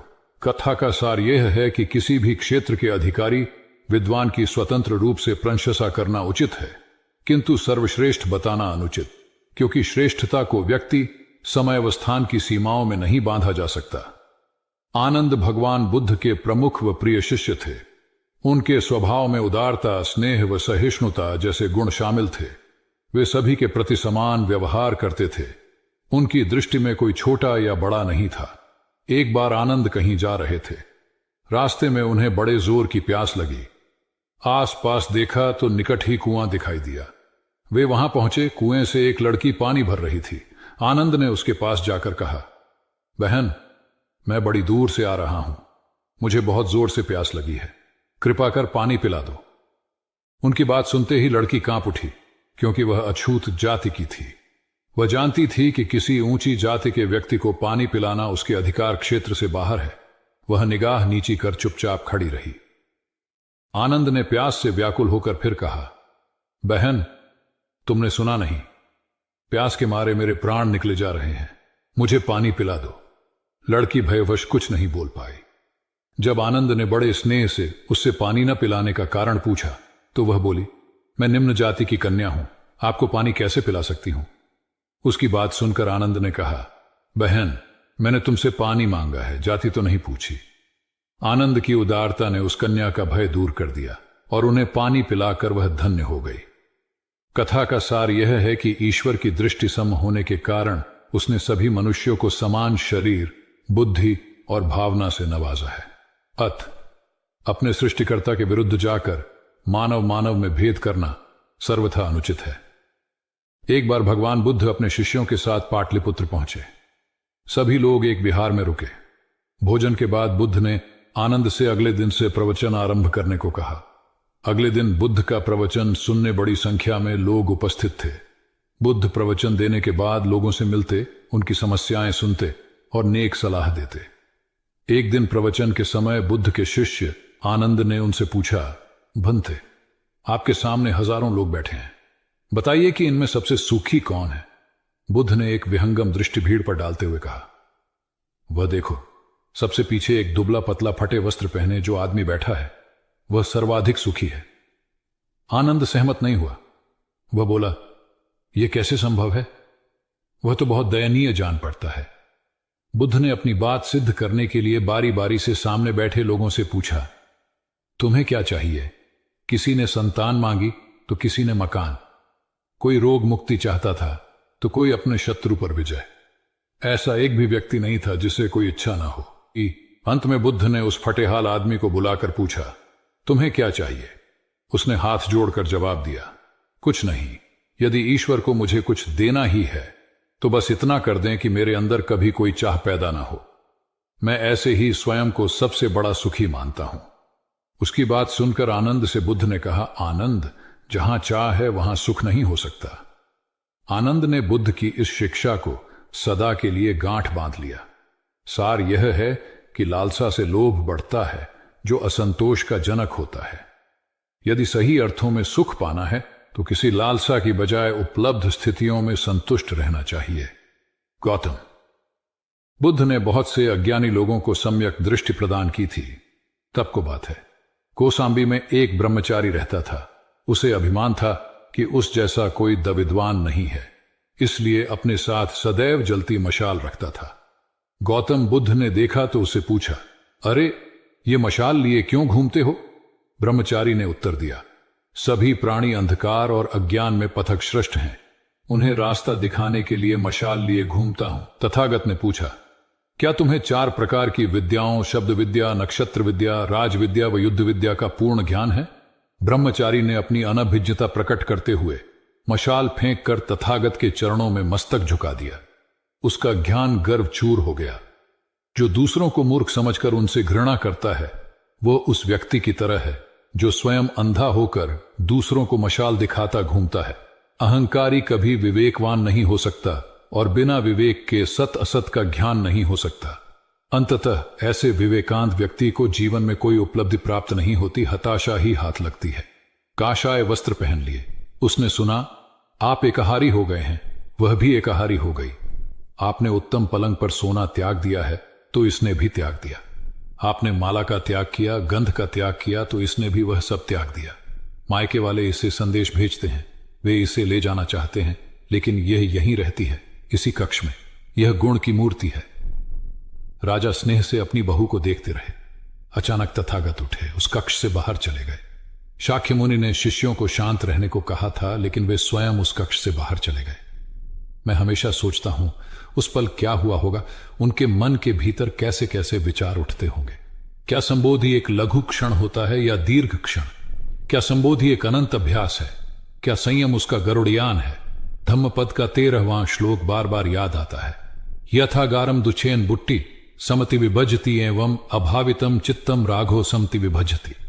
घर की छत मजबूत ना हो, सही तरह से उसे घास फूस से ढका ना गया हो, तो बरसात के दिनों में उसमें से पानी रिसता है, घर भर में फैल जाता है। उसी तरह ध्यान और एकाग्रता हमारे व्यक्तित्व की छत है। गौतम बुद्ध एक बार अपने शिष्यों के साथ प्रवास पर निकले। एक नगर से दूसरे नगर तक जाने की राह में वन पड़ता था। वन क्षेत्र में प्रवेश करने के साथ ही कुछ दूर चलने पर बुद्ध एक जगह रुक गए। पीछे आ रहे शिष्यों का समूह भी उन्हें देख उसी स्थान पर रुका, लेकिन वहां रुके रहना शिष्यों के लिए मुश्किल हो गया, क्योंकि सामने एक क्षत विक्षत शव पड़ा था और उसकी दुर्गंध वातावरण में फैल रही थी। शिष्यों ने अपने वस्त्र से नाक बंद कर ली, लेकिन बुद्ध शव की ओर टकटकी लगाए देखते रहे। एक शिष्य ने साहस कर विनम्रतापूर्वक गौतम बुद्ध से अनुरोध किया, भगवान, यहां से शीघ्र चलना ही उचित होगा। यहां शव पड़ा है और बहुत दुर्गंध आ रही है। बुद्ध मुस्कुराए और शिष्यों की ओर उन्मुख होते हुए बोले, बताइए, इस सब में सौंदर्य दिखाई देता है? शिष्यों ने कहा, भगवान, यह कैसा प्रश्न है? सौंदर्य और शव में? जीवन था तब तक सौंदर्य, अब तो सब समाप्त हो गया। बुद्ध ने शव की ओर इशारा करके बताया, देखो, जब कभी यह व्यक्ति जीवित रहा होगा, इसकी दंत पंक्तियां अद्वितीय रही होंगी। मृत्यु के बाद भी इसके दंत देखकर यही साबित होता है। वहां खड़े सभी शिष्यों ने दृष्टि डाली तो पाया बुद्ध सही कह रहे थे। तब शिष्यों को भान हुआ कि शव में भी अच्छाई हो सकती है। दरअसल सौंदर्य निर्जीव में भी नजर आ सकता है। केवल शर्त यह है कि दृष्टि बुद्ध के समान बुराई में भी अच्छाई देखने वाली होनी चाहिए। गुलाब की एक शाखा में फूल की तुलना में कांटे ही अधिक होते हैं, पर हम फूल चुनते हैं, कांटे नहीं। ठीक इसी तरह किसी में 100 बुराइयां नहीं, अच्छाई देखनी चाहिए। प्राचीन सियालकोट में एक बार बौद्धों का बहुत बड़ा भिक्षु संघ आया। इस संघ को एक ऐसे वेद पाठी ब्राह्मण के विषय में झांत हुआ जो इतना रूढ़िवादी था कि किसी अवैदिक पंडित की छाया भी स्वयं पर नहीं पड़ने देता था। उसे सुधारने का बीड़ा एक भिक्षु ने उठाया। अगले दिन वह अपना भिक्षा पात्र लेकर ब्राह्मण के घर पहुंच गया और पूछा, कुछ आहार पानी की सुविधा है? उसकी बात सुनकर घर के सभी लोग मौन रहे और उसकी ओर घृणा की दृष्टि से देखा। भिक्षु लौट आया। दूसरे दिन फिर गया और वही प्रश्न दोहराया। इस बार भी उसे चुप्पी और तिरस्कार का सामना करना पड़ा। वह पुनः लौट गया। एक दिन जब वह ब्राह्मण के घर पहुंचा तो ब्राह्मण वहां नहीं था। नित्य आने जाने से ब्राह्मणी का मन पसीज गया। वह बोली, मैं तो तुम्हें आहार पानी दे दूं, किंतु पंडित जी की नाराजगी के कारण विवश हूं। भिक्षु ने कहा, कोई बात नहीं बहन, मैं अपना काम करता हूं, तुम अपना काम करो। वापस लौटते हुए भिक्षु को ब्राह्मण मिल गया। उसने भिक्षु को खूब खरी खोटी सुनाई। तब भिक्षु ने कहा, इतने दिनों तक आपके घर से कुछ नहीं मिला, किंतु आज आपकी पत्नी ने नहीं दी है। अब किसी दिन हां भी मिल जाएगा। ब्राह्मण थोड़ा शांत हुआ और बोला, यह क्रम कब तक जारी रखोगे? भिक्षु ने उत्तर दिया, जब तक जीवित हूं। उसका धैर्य देख ब्राह्मण का अहंकार पिघल गया और उसने भिक्षु से क्षमा मांगी। वस्तुतः धैर्य व सहिष्णुता के बल पर बड़ी से बड़ी प्रतिकूलता को अनुकूलता में बदला जा सकता है। भगवान बुद्ध के प्रवचन सुनने के लिए एक व्यक्ति नियमित रूप से आता था। इस प्रकार उसे 1 माह हो चुका था, किंतु उसके जीवन पर कोई प्रभाव नहीं पड़ा। भगवान बुद्ध उपदेश में कहते थे कि धर्म पर चलो, अपने जीवन से राग द्वेष को दूर करो, काम क्रोध लोभ मोह और अहंकार से सदा दूर रहो। बुद्ध के उपदेशों से लोगों को बहुत शांति मिलती थी, किंतु उस व्यक्ति का मन अशांत रहता था। एक दिन उसने बुद्ध से जाकर कहा, हे प्रभु, मैं 1 माह से आपका उपदेश सुन रहा हूं, किंतु उसका तनिक भी असर मेरे आचरण पर नहीं पड़ा। मैं बहुत परेशान हूं, मुझे क्या करना चाहिए? बुद्ध उनकी बात सुनकर बोले, तुम कहां के रहने वाले हो? उसने कहा, श्रावस्ती का। बुद्ध ने अगला प्रश्न किया, वह यहां से कितनी दूर है? उसने अनुमान से बता दिया। बुद्ध ने पुनः जिज्ञासा प्रकट की, कितना समय लगता है? उस व्यक्ति ने हिसाब लगाकर बता दिया। बुद्ध ने कहा, अब बताओ कि क्या तुम यहां पर बैठे बैठे ही अपने घर पहुंच सकते हो? उसने कहा, यह कैसे हो सकता है? वहां पहुंचने के लिए तो चलना होगा। तब बुद्ध ने बड़े प्रेम से उसे समझाया, जैसे चलने पर ही पहुंचा जा सकता है, वैसे ही अच्छी बातों पर अमल करने से ही लाभ होता है। हे प्यारे, तुम मेरे ज्ञान के साथ अपने कर्म को जोड़ दो, तब तुमको उत्तम फल मिलेगा। उस व्यक्ति को अपनी गलती समझ में आ गई। उसने अपने जीवन में सुधार कर लिया, जिससे उसका जीवन सदाचारी बन गया। एक छोटी सी नदी थी, उसके दोनों किनारों पर लोग रहते थे। नदी के पानी से दोनों ओर के लोग अपना अपना काम चलाते थे और सुखमय जीवन बिताते थे। एक बार संयोग से पानी को लेकर दोनों पक्षों में तनातनी हो गई। वे एक दूसरे पर आरोप लगा रहे थे कि तुम ज्यादा पानी ले रहे हो। जब आपसी बातचीत में मामला नहीं निपटा तो वे मरने मारने पर उतारू हो गए। उनके पास जो भी हथियार थे उन्हें तत्काल निकाल लाए और एक दूसरे पर टूट पड़ने को आमादा हो गए। तभी किसी ने जाकर भगवान बुद्ध को सूचना दी। उन्होंने दोनों पक्षों के प्रतिनिधियों को बुलाया और तकरार का कारण पूछा। दोनों प्रतिनिधियों ने अपना अपना पक्ष रखा। बुद्ध ने दोनों की बातें सुनी और मुस्कुराकर कहा, तो तुम लोग क्या करोगे? दोनों प्रतिनिधियों ने आवेश में आकर कहा, हम खून की नदियां बहा देंगे। भगवान बुद्ध ने कहा, तो तुम्हें खून चाहिए? उन लोगों ने हतप्रभ होकर बुद्ध की ओर देखा, फिर बोले, नहीं, हमें पानी चाहिए। भगवान बुद्ध ने कहा, तो तुम्हें खून चाहिए? उन लोगों ने हतप्रभ होकर बुद्ध की ओर देखा, फिर बोले, नहीं, हमें पानी चाहिए। तब सहज भाव से बुद्ध ने कहा, खून बहाकर खून मिलेगा, पानी कैसे पाओगे? कुछ ठहर कर आगे बुद्ध बोले, याद रखो, हिंसा हिंसा को बढ़ाती है, बैर बैर को बढ़ाता है। नदी से ही सीख लो कि वह किसी से लड़ती नहीं, वह निश्चल भाव से अपने जल का सभी के लिए दान करती है। बुद्ध के शब्दों ने जादू जैसा काम किया और दोनों पक्षों की समस्या का सहज रूप से समाधान हो गया। दोनों पक्ष मिल बांटकर पानी का उपयोग करने लगे। कुल बुद्ध एक दिन वैशाली में प्रवचन दे रहे थे। विशाल जनसमूह उन्हें अत्यंत शांति और तन्मयता से सुन रहा था। कहीं कोई शोर नहीं था, मात्र बुद्ध की वाणी गूंज रही थी। बुद्ध के शिष्यों के साथ उपस्थित लोग बुद्ध के अमृत वचनों का पान पूर्ण एकाग्रता से कर रहे थे। तभी उस शांत वातावरण में खलल उत्पन्न करती एक व्यक्ति की जोरदार आवाज आई, आज मुझे सभा में बैठने की अनुमति क्यों नहीं दी गई? बुद्ध उस व्यक्ति का चिल्लाना सुनकर भी मौन रहे। उस व्यक्ति ने पुनः चिल्लाकर यही प्रश्न पूछा। बुद्ध ने नेत्र बंद कर लिए। उनका एक शिष्य बोल उठा, भगवान, बाहर खड़े अपने इस शिष्य को अंदर आने की अनुमति दीजिए। बुद्ध ने नेत्र खोलकर कहा, नहीं, यह अस्पृश्य है। शिष्यगण बुद्ध के मुंह से अस्पृश्य शब्द सुनकर विस्मित हुए और उन्होंने पूछा, वह अस्पृश्य क्यों? कैसे? भगवान, आपके धर्म में तो जात पात का भेद नहीं है। बुद्ध बोले, आज यह क्रोध में आया है। क्रोध से जीवन की एकता भंग होती है। क्रोध ही मानसिक हिंसा करता है। किसी भी कारण से क्रोध करने वाला अस्पृश्य है। उसे कुछ देर तक स्मरण कर लेना चाहिए कि अहिंसा परम धर्म है। कथा का उपदेश यह है कि क्रोध एक असात्विक भाव है जो कर्ता और भोक्ता दोनों के लिए हानिकारक होता है। इससे बचते हुए शांति से विचारने व कार्य करने की प्रवृत्ति अपनानी चाहिए। शांत मन और मस्तिष्क ही विवेकपूर्ण निर्णय लेने में सक्षम होते हैं। बौद्ध संघ के एक भिक्षु को कोई गंभीर रोग हो गया। उसकी हालत इतनी खराब हो गई कि वह चल फिर भी नहीं सकता था और मल मूत्र में लिपटा पड़ा रहता था। उसकी यह हालत देख उसके साथी भिक्षु भी उसके पास नहीं आते और घृणा से मुंह फेरकर आसपास से निकल जाते थे। कुछ दिनों बाद बुद्ध को यह बात पता चली तो वे तत्काल अपने प्रिय शिष्य आनंद के साथ उस भिक्षु के पास पहुंचे। उसकी दयनीय दशा से उन्हें घोर कष्ट हुआ। उन्होंने भिक्षु से पूछा, तुम्हें कौन सा रोग हुआ है? भिक्षु बोला, भगवान, मुझे पेट की बीमारी है। बुद्ध ने स्नेह से उसके सिर पर हाथ फेरते हुए प्रश्न किया, क्या तुम्हारी परिचर्या करने वाला कोई नहीं है? भिक्षु की ना सुनते ही बुद्ध ने आनंद से कहा, पानी लेकर आओ, हम लोग पहले इसका शरीर स्वच्छ करेंगे। आनंद पानी लेकर आए। फिर बुद्ध ने भिक्षु के शरीर पर पानी डाला और आनंद ने उसके मल मूत्र को साफ किया।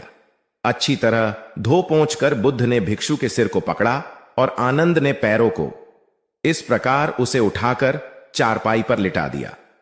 फिर बुद्ध ने सारे भिक्षुओं को एकत्रित कर उन्हें समझाया, भिक्षुओं, तुम्हारे माता नहीं, पिता नहीं, भाई नहीं, बहन नहीं जो तुम्हारी सेवा करेंगे। यदि तुम परस्पर एक दूसरे की सेवा और देखभाल नहीं करोगे तो फिर कौन करेगा? याद रखो, जो रोगी की सेवा करता है वह ईश्वर की सेवा करता है। दीनहीन के प्रति करुणा व सेवा का भाव इस जगत को बुद्ध का सबसे बड़ा संदेश है जो प्रत्येक देश, काल, परिस्थिति में प्रासंगिक है। गौतम सिद्धार्थ बुद्धत्व प्राप्त करके महात्मा बुद्ध बन गए। सत्य, अहिंसा और दया की मूर्ति बुद्ध अपने शिष्यों के साथ एक गांव में पहुंचे। कुछ अज्ञानी लोग उनके विरोधी थे। वे बुद्ध को अपशब्द कहने लगे। बुद्ध के शिष्यों को बहुत बुरा लगा, मगर बुद्ध ने उन्हें समझाया, ये लोग तो केवल अपशब्द ही कह रहे हैं। अगर ये पत्थर भी मार रहे होते तो भी मैं कहता कि मारने दो। मैं जानता हूं कि ये लोग कुछ कहना चाहते हैं, लेकिन क्रोध के मारे वह कह नहीं पा रहे हैं। 10 साल पहले यदि यही लोग मुझे गाली देते तो मैं इन्हें भी गाली देता, लेकिन अब तो लेन देन से मुक्ति मिल चुकी है। क्रोध से अपशब्द निकलते हैं। यहां तो क्रोध भवन कब का ढह चुका है। अपशब्द कहने वाले बड़ी मुश्किल में पड़ गए। तभी बुद्ध ने अपने शिष्यों से पूछा, इस गांव में कुछ लोग अपशब्द कह रहे हैं, इन्हें बताओ कि वहां के लोग फल और मिठाइयां यहां लेकर आए थे। बुद्ध ने पूछा, फिर मैंने क्या किया था? शिष्यों ने बताया, आपने सारे फल और मिठाइयां यह कहकर वापस कर दी कि अब लेने वाला विदा हो चुका है, इन्हें वापस ले जाओ। आपने कहा था कि 10 साल पहले आते तो मैं सारे उपहार ले लेता। बुद्ध ने पूछा, फिर उन लोगों ने मिठाइयों का क्या किया होगा? शिष्यों ने बताया, गांव में बांट दी होगी। बुद्ध बोले, उन लोगों ने मिठाइयां गांव में बांट दी, लेकिन मैं उन लोगों से कहूंगा कि अपशब्द में न बांटें। बुद्ध फिर बोले, ये लोग अपशब्दों के थाल सजाकर लाए हैं, लेकिन ये गलत आदमी के पास आ गए हैं। ये मुझसे क्रोध नहीं करवा सकते। ठीक खूंटी की तरह जो किसी को नहीं टांगती, लोग उस पर वस्त्र टांग देते हैं। एक बार जैतवन के सभी ग्रामवासी भगवान बुद्ध के दर्शन करने और उपदेश सुनने के लिए एकत्र हुए। उस समय महाकश्यप, मौदगल्यायन, सारिपुत्र, चुंद और देवदत्त जैसे प्रबुद्ध जन बुद्ध के साथ धर्म विषय गंभीर चर्चा में तन्मय थे। ग्रामवासी थोड़ा ठिठक कर खड़े हो गए, क्योंकि इतने ज्ञानी जनों के बीच उन सभी को असहज सा महसूस हो रहा था। कुछ देर बाद बुद्ध की दृष्टि इन ग्रामवासियों पर पड़ी। उन्होंने तुरंत धर्म चर्चा रोक दी। प्रबुद्ध जन बुद्ध के इस व्यवहार पर चकित हो उठे और प्रश्नात्मक दृष्टि से उनको ओर देखा। बुद्ध अनाथ पिंडक नामक जिज्ञासु से बोले, भद्र, उठो, सामने ब्राह्मण मंडली खड़ी है, उन्हें आसन दो और आतिथ्य की सामग्री ले आओ। अनाथ पिंडक ने पीछे मुड़कर देखा तो उसे ब्राह्मण मंडली तो कहीं नहीं दिखी। मैले कुचैले या फटे वस्त्रों में खड़े ग्रामवासियों का झुंड दिखाई दिया। पिंडक ने शक्ति स्वर में कहा, देव, उन लोगों में एक भी ब्राह्मण नहीं है। ये सभी तो निम्न जाति के हैं, कई तो इनमें शूद्र हैं। बुद्ध गंभीर होकर बोले, पिंडक, जो व्यक्ति सदा श्रद्धावान है वह ब्राह्मण ही है। ये लोग प्रयोजन के लिए भावयुक्त होकर आए हैं, इसलिए इस समय तो ये ब्राह्मण ही हैं। अत तुम इनका समुचित सत्कार करो। कथा का इंगित यह है कि व्यक्ति जन्म से नहीं, कर्म से ब्राह्मण होता है। जो सद्गुणी हो और सत्कर्मी हो, वे शूद्र जाति में जन्मने के बावजूद ब्राह्मण हैं तथा उसी रूप में उनका आदर किया जाना चाहिए। यदि जीवन का संतुलन बिगड़ा और थकान आई तो समझ लीजिए कि बीमारी आई, और यदि वापस ऊर्जा अर्जित करने के लिए विश्राम किया जा रहा है तो ऐसी थकान वरदान भी साबित हो सकती है। इन दिनों जिस तरह की हमारी जीवन शैली है, इसमें असंतुलन बहुत अधिक है। सुबह उठने से लेकर रात को सोने तक शरीर की कुछ नियमित क्रियाएं हैं, आदमी उसे भूल गया है। गौतम बुद्ध बहुत काम करते पर कभी थकते नहीं थे। आज भी कई साधु संत उतना ही परिश्रम कर रहे हैं जितना एक कॉर्पोरेट जगत का सफल व्यक्ति करता है, और जब वे रात को सोते हैं तो पूरी बेफिक्री के साथ। बुद्ध से उनके शिष्यों ने एक बार पूछा था, आप थकते नहीं? बुद्ध का उत्तर था, जब मैं कुछ करता ही नहीं तो थकूंगा कैसे? बात सुनने में अजीब लगती है, लेकिन है बड़ी गहरी। अध्यात्म ने इसे साक्षी भाव कहा है। स्वयं को करते हुए देखना, यह वह स्थिति होती है जब तन सक्रिय और मन विश्राम की मुद्रा में होता है। आज ज्यादातर लोग असमय, अकारण थक जाते हैं, जिसका एक बड़ा कारण असंतुलित जीवन है। एक होता है थकान को महसूस करना और दूसरा है स्वाभाविक थकान। जिस समय आपकी रुचियों, इच्छाओं और मूल स्वभाव में धीमापन आने लगे, अकारण चिड़चिड़ाहट हो जाए, समझ लें कि यह थकान बीमारी है। इसलिए प्रतिदिन योग, प्राणायाम और ध्यान करें। ये क्रियाएं अपने आप में एक विश्राम है। करने वाला कोई और है, हम तो महज उसके हाथों की कठपुतली हैं। महात्मा बुद्ध का उपदेश। दाता दाता चले गए, रह गए अब कंजूस। दान मान समझे नहीं, लड़ने को तजबूत। एक बार प्रदेश में अकाल पड़ा। यह देखकर गौतम बुद्ध को बड़ा दुख हुआ। उन्होंने लोगों से कहा कि बहुत से लोग अन्न और वस्त्र के लिए तरस रहे हैं। उनकी सहायता करना हर मनुष्य का धर्म है। आप लोगों से जो कुछ बने वह दान करें। बुद्ध का उपदेश सुनकर सब लोग बिना दिए अपने अपने घर चले गए। एक गरीब व्यक्ति बैठा ही रहा। उसने सोचा कि मेरे पास तो ये वस्त्र हैं, अगर मैं इन्हें उतार कर दे दूंगा तो नंगा हो जाऊंगा। उसने फिर से सोचा कि मनुष्य बिना वस्त्र के पैदा होता है और बिना वस्त्र के ही चला जाता है। न जाने कितने साधु सन्यासी बिना वस्त्र के रहते हैं, फिर मैं बिना वस्त्र के क्यों नहीं रह सकता। उसने अपने वस्त्र उतार कर बुद्ध को दे दिए। भगवान बुद्ध ने उसे आशीर्वाद दिया। वह प्रसन्न होकर घर की ओर चल पड़ा। वह खुशी से चिल्लाकर कह रहा था, मैंने अपने आधे मन को जीत लिया है। तभी सामने से राजा की सवारी आ रही थी। उस गरीब की बात सुनकर राजा ने उसे अपने पास बुलाया और पूछा कि तुमने आधे मन को कैसे जीता है? उस गरीब ने कहा कि भगवान बुद्ध दुखियों के लिए दान मांग रहे थे। यह सुनकर मैंने अपने वस्त्र उतार दिए। पहले तो मेरे मन ने इनकार किया, फिर मैंने उसे समझाया कि मनुष्य बिना वस्त्र के पैदा होता है और मृत्यु होने पर साथ में कुछ भी नहीं जाता। राजा उसकी बात से बड़ा प्रसन्न हुआ। उसने मोतियों का हार और कीमती वस्त्र उसे दिए। उसने वह सब ले जाकर भगवान बुद्ध के चरणों में रख दिए। बुद्ध ने उसे हृदय से लगाते हुए कहा, जो दूसरों के लिए अपना सब कुछ दे देता है उसकी बराबरी कोई नहीं कर सकता। बुद्ध ने बालक को समझाया। गौतम बुद्ध ने समझाया ज्ञानी आदमी कैसे अपने ऊपर शासन करना जानता है। एक लड़का बहुत चतुर था। उसने बहुत सी कलाएं सीखी। उसे तीर चलाना आ गया। वह नाव खेने लगा और बढ़िया से बढ़िया मकान बनाना सीख गया। उसके बाद वह घर लौटा। बड़े घमंड से वह लोगों से कहता, इस दुनिया में मेरे मुकाबले का कोई नहीं है, मैं सब कुछ जानता हूं। गौतम बुद्ध ने यह देखा तो सोचा, इसे शिक्षा देनी चाहिए। उन्होंने एक बूढ़े का रूप बनाया और हाथ में भिक्षा पात्र लेकर उसके पास गए। लड़के ने पूछा, तुम कौन हो? बुद्ध ने कहा, मैं अपने मन को वश में रखने वाला एक आदमी हूं। उनकी बात लड़के को समझ में नहीं आई। उसने कहा, आपका मतलब? बुद्ध बोले, कोई आदमी तीर चलाना जानता है, कोई नाव खेना जानता है, कोई घर बनाना जानता है, लेकिन ज्ञानी आदमी अपने ऊपर शासन करना जानता है। लड़का बुद्ध के इतने कहने पर भी कुछ न समझ सका। उनसे फिर पूछा, अपने ऊपर शासन करना क्या होता है? बुद्ध ने कहा, अगर कोई उसकी प्रशंसा करे तो वह खुशी से नहीं फूलता, निंदा करे तो दुखी नहीं होता। इस तरह उसका मन उसके वश में रहता है। ऐसा आदमी किसी चीज या हुनर का अभिमान नहीं करता। बुद्ध की बात का उस लड़के पर ऐसा असर हुआ कि उस दिन से उसने डींग हाँकना बंद कर दिया। बुद्ध का शिष्य। महाभारत में बताया गया है कि भीष्म पितामह को इच्छा मृत्यु का वरदान प्राप्त था, अर्थात वे स्वयं जब तक मृत्यु का आह्वान न करें, काल उनके पास भी नहीं भटक सकता था। इसी तरह अमरता को लेकर अनेक कथाएं प्रचलित हैं।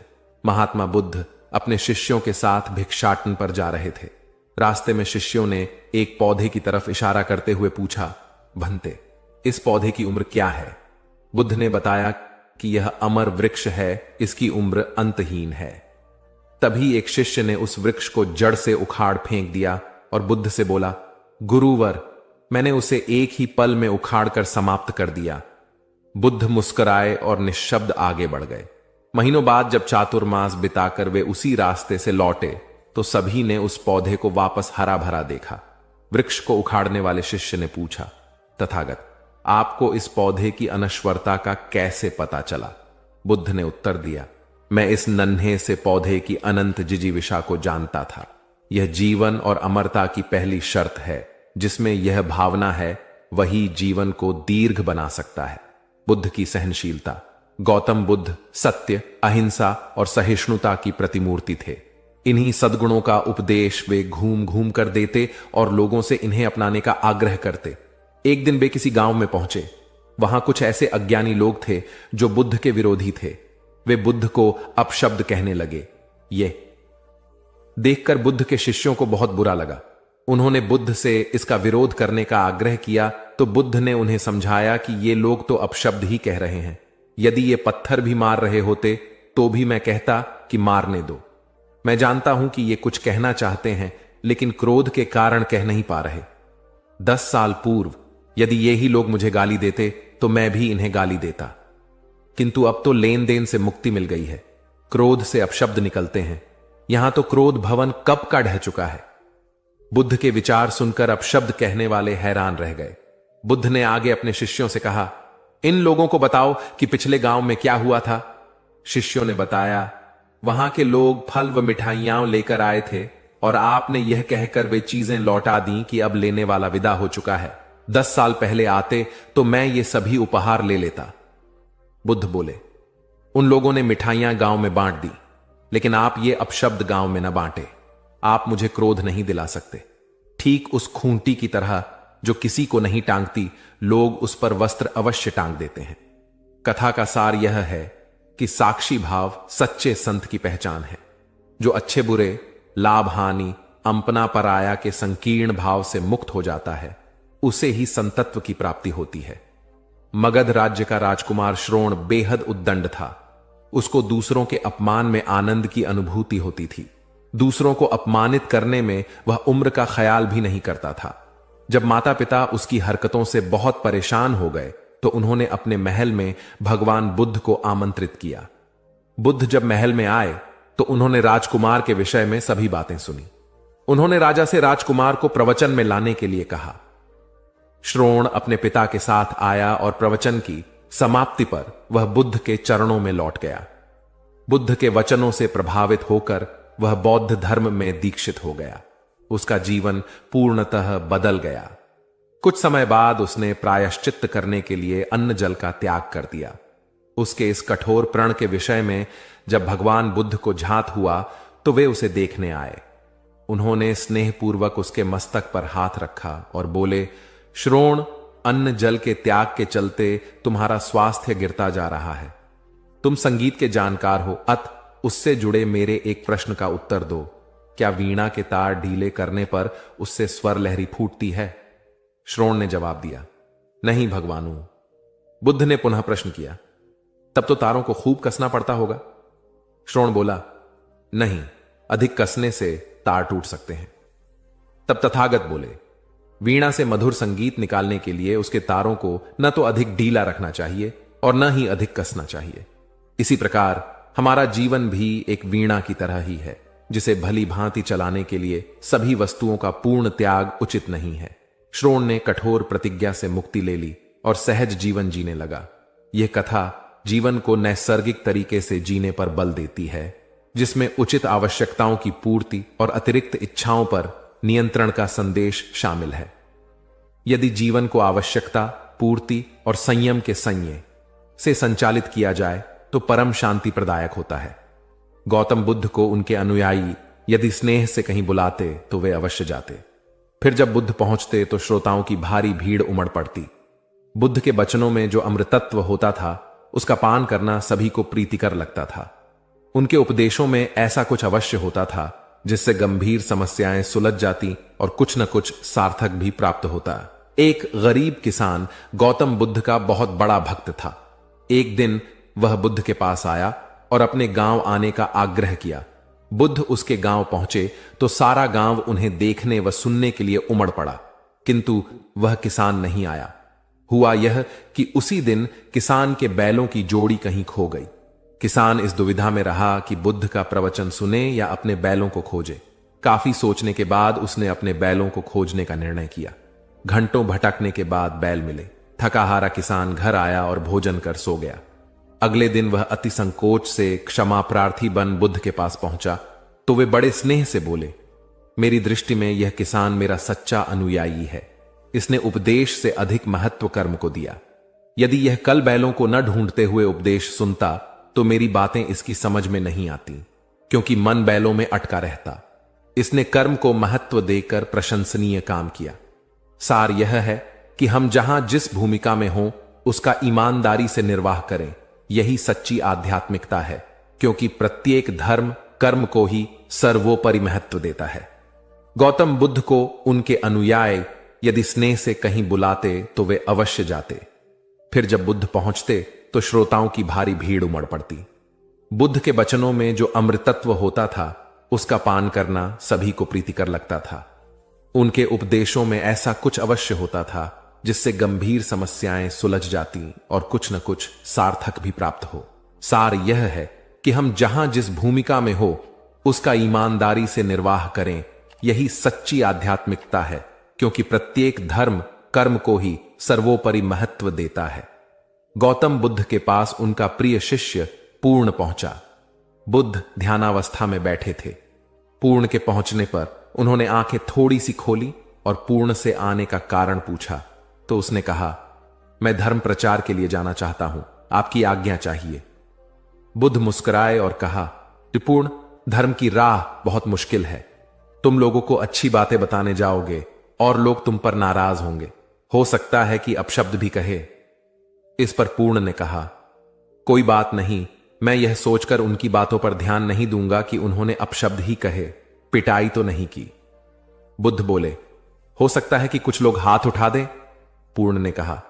तब मैं यह सोचकर उन्हें क्षमा कर दूंगा कि उन्होंने मुझ पर शस्त्रों से प्रहार तो नहीं किया। बुद्ध फिर बोले, हे पूर्ण, हो सकता है कि कुछ लोग तुम पर शस्त्रों का भी उपयोग करें। पूर्ण ने उत्तर दिया, तब मैं यह सोचकर उनके प्रति कोई प्रतिकार की भावना नहीं रखूंगा कि उन्होंने मुझे मारा, पर जान से तो नहीं मार डाला, मुझे जीवित छोड़ दिया। बुद्ध ने फिर कहा, और यदि तुम्हारे प्राण ही ले लिए तब? पूर्ण ने तत्क्षण सिर झुकाकर कहा, तब मैं उनका आभारी रहूंगा कि उन्होंने धर्म के मार्ग पर मेरे प्राणों का उत्सर्ग करने में मेरी सहायता की। मैं उनके प्रति कृतज्ञ रहूंगा। तब बुद्ध ने आंखें खोली और आशीर्वाद देकर अनुमति दी तथा पूर्ण से कहा, अब तुम धर्म प्रचार करने के पात्र हो। जो किसी में भी कोई दोष न देखे वही सच्चा है। अच्छाई के मार्ग पर चलना बहुत मुश्किल काम है। जो इस राह पर चलता है उसके मार्ग में अनेक बाधाएं आती हैं, लेकिन जो व्यक्ति किसी में भी दोष न देखे वही बाधाओं को सहजता से पार कर अपने लक्ष्य को पूरा कर पाता है। एक बार गौतम बुद्ध जब वन से गुजर रहे थे, तब एक राक्षसी हाथ में तलवार लेकर प्रकट हुई और कहा, अरे बुद्ध, आज तुम्हारे प्रेम को मेरी घृणा के सामने झुकना ही पड़ेगा। आज तुम्हारे जीवन का अंतिम दिन है। बुद्ध ने मुस्कुराते हुए उत्तर दिया, मैं घृणा, उपहास और द्वेष के आगे नतमस्तक नहीं होऊंगा। मैं निंदा, प्रशंसा अथवा उपहास किसी से भी प्रभावित नहीं होता। तुम मुझसे इतनी घृणा करती हो, पर मैं तो तुमसे भी प्रेम करता हूं। राक्षसी ने पूछा, तुम मुझसे प्रेम क्यों करते हो? बुद्ध बोले, मैं तुम्हें मां का रूप देख रहा हूं और मां तो प्रेम का रूप होती है, उसमें हिंसा हो ही नहीं सकती। इतना सुनते ही राक्षसी के हाथ से तलवार गिर पड़ी। हे बुद्ध, तुम धन्य हो। इतना कहते ही बहदेवी में बदल गई और अंतर्धान हो गई। दरअसल जो लोग दूसरों से द्वेष करते हैं, अंत में एक दिन घृणा उन्हें नष्ट कर देती है। घृणा से घिरे हुए लोगों को एक दिन घृणा ले डूबती है। प्रेम सत्य के आवरण से ढका होता है। सत्य से जुड़ा हुआ व्यक्ति सदैव आनंद में जीता है। सत्य को केवल अपने तक सीमित मत रखो, उसे अपने कर्मों में ढालना होगा। सत्य रूपी गुलाब की खुशबू है कर्म। अपने कर्म को प्रेम और सत्य में डुबो कर करो। प्रेम और सत्य मनुष्य को विकास की ओर ले जाते हैं। ध्यान रहे कि ये दोनों मार्ग ईश्वर की ओर जाते हैं। इस मार्ग पर चलने वाले सहज में ही आनंद और शांति को पा लेते हैं। गौतम बुद्ध भ्रमण करते हुए वैशाली नगर के वन विहार में पहुंचे। उनके आगमन का समाचार पूरे नगर में फैल गया। कुछ ही समय में मानो पूरा नगर उनके दर्शन के लिए उमड़ पड़ा। बड़े व्यापारी, शिक्षाविद, समाज सेवी, अधिकारी और राज परिवार से जुड़े कई वरिष्ठ भी वहां पहुंचे। सभी की भावना थी कि तथागत बुद्ध अपने शिष्यों सहित उनके निवास पर पहुंचे एवं भोज का आमंत्रण स्वीकारें।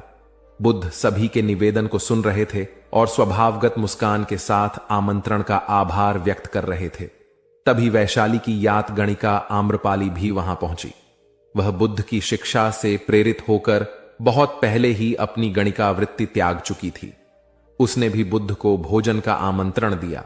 बुद्ध ने तत्काल उसे स्वीकार किया और अगले दिन भिक्षुओं सहित उसके घर आने की सहमति दे दी।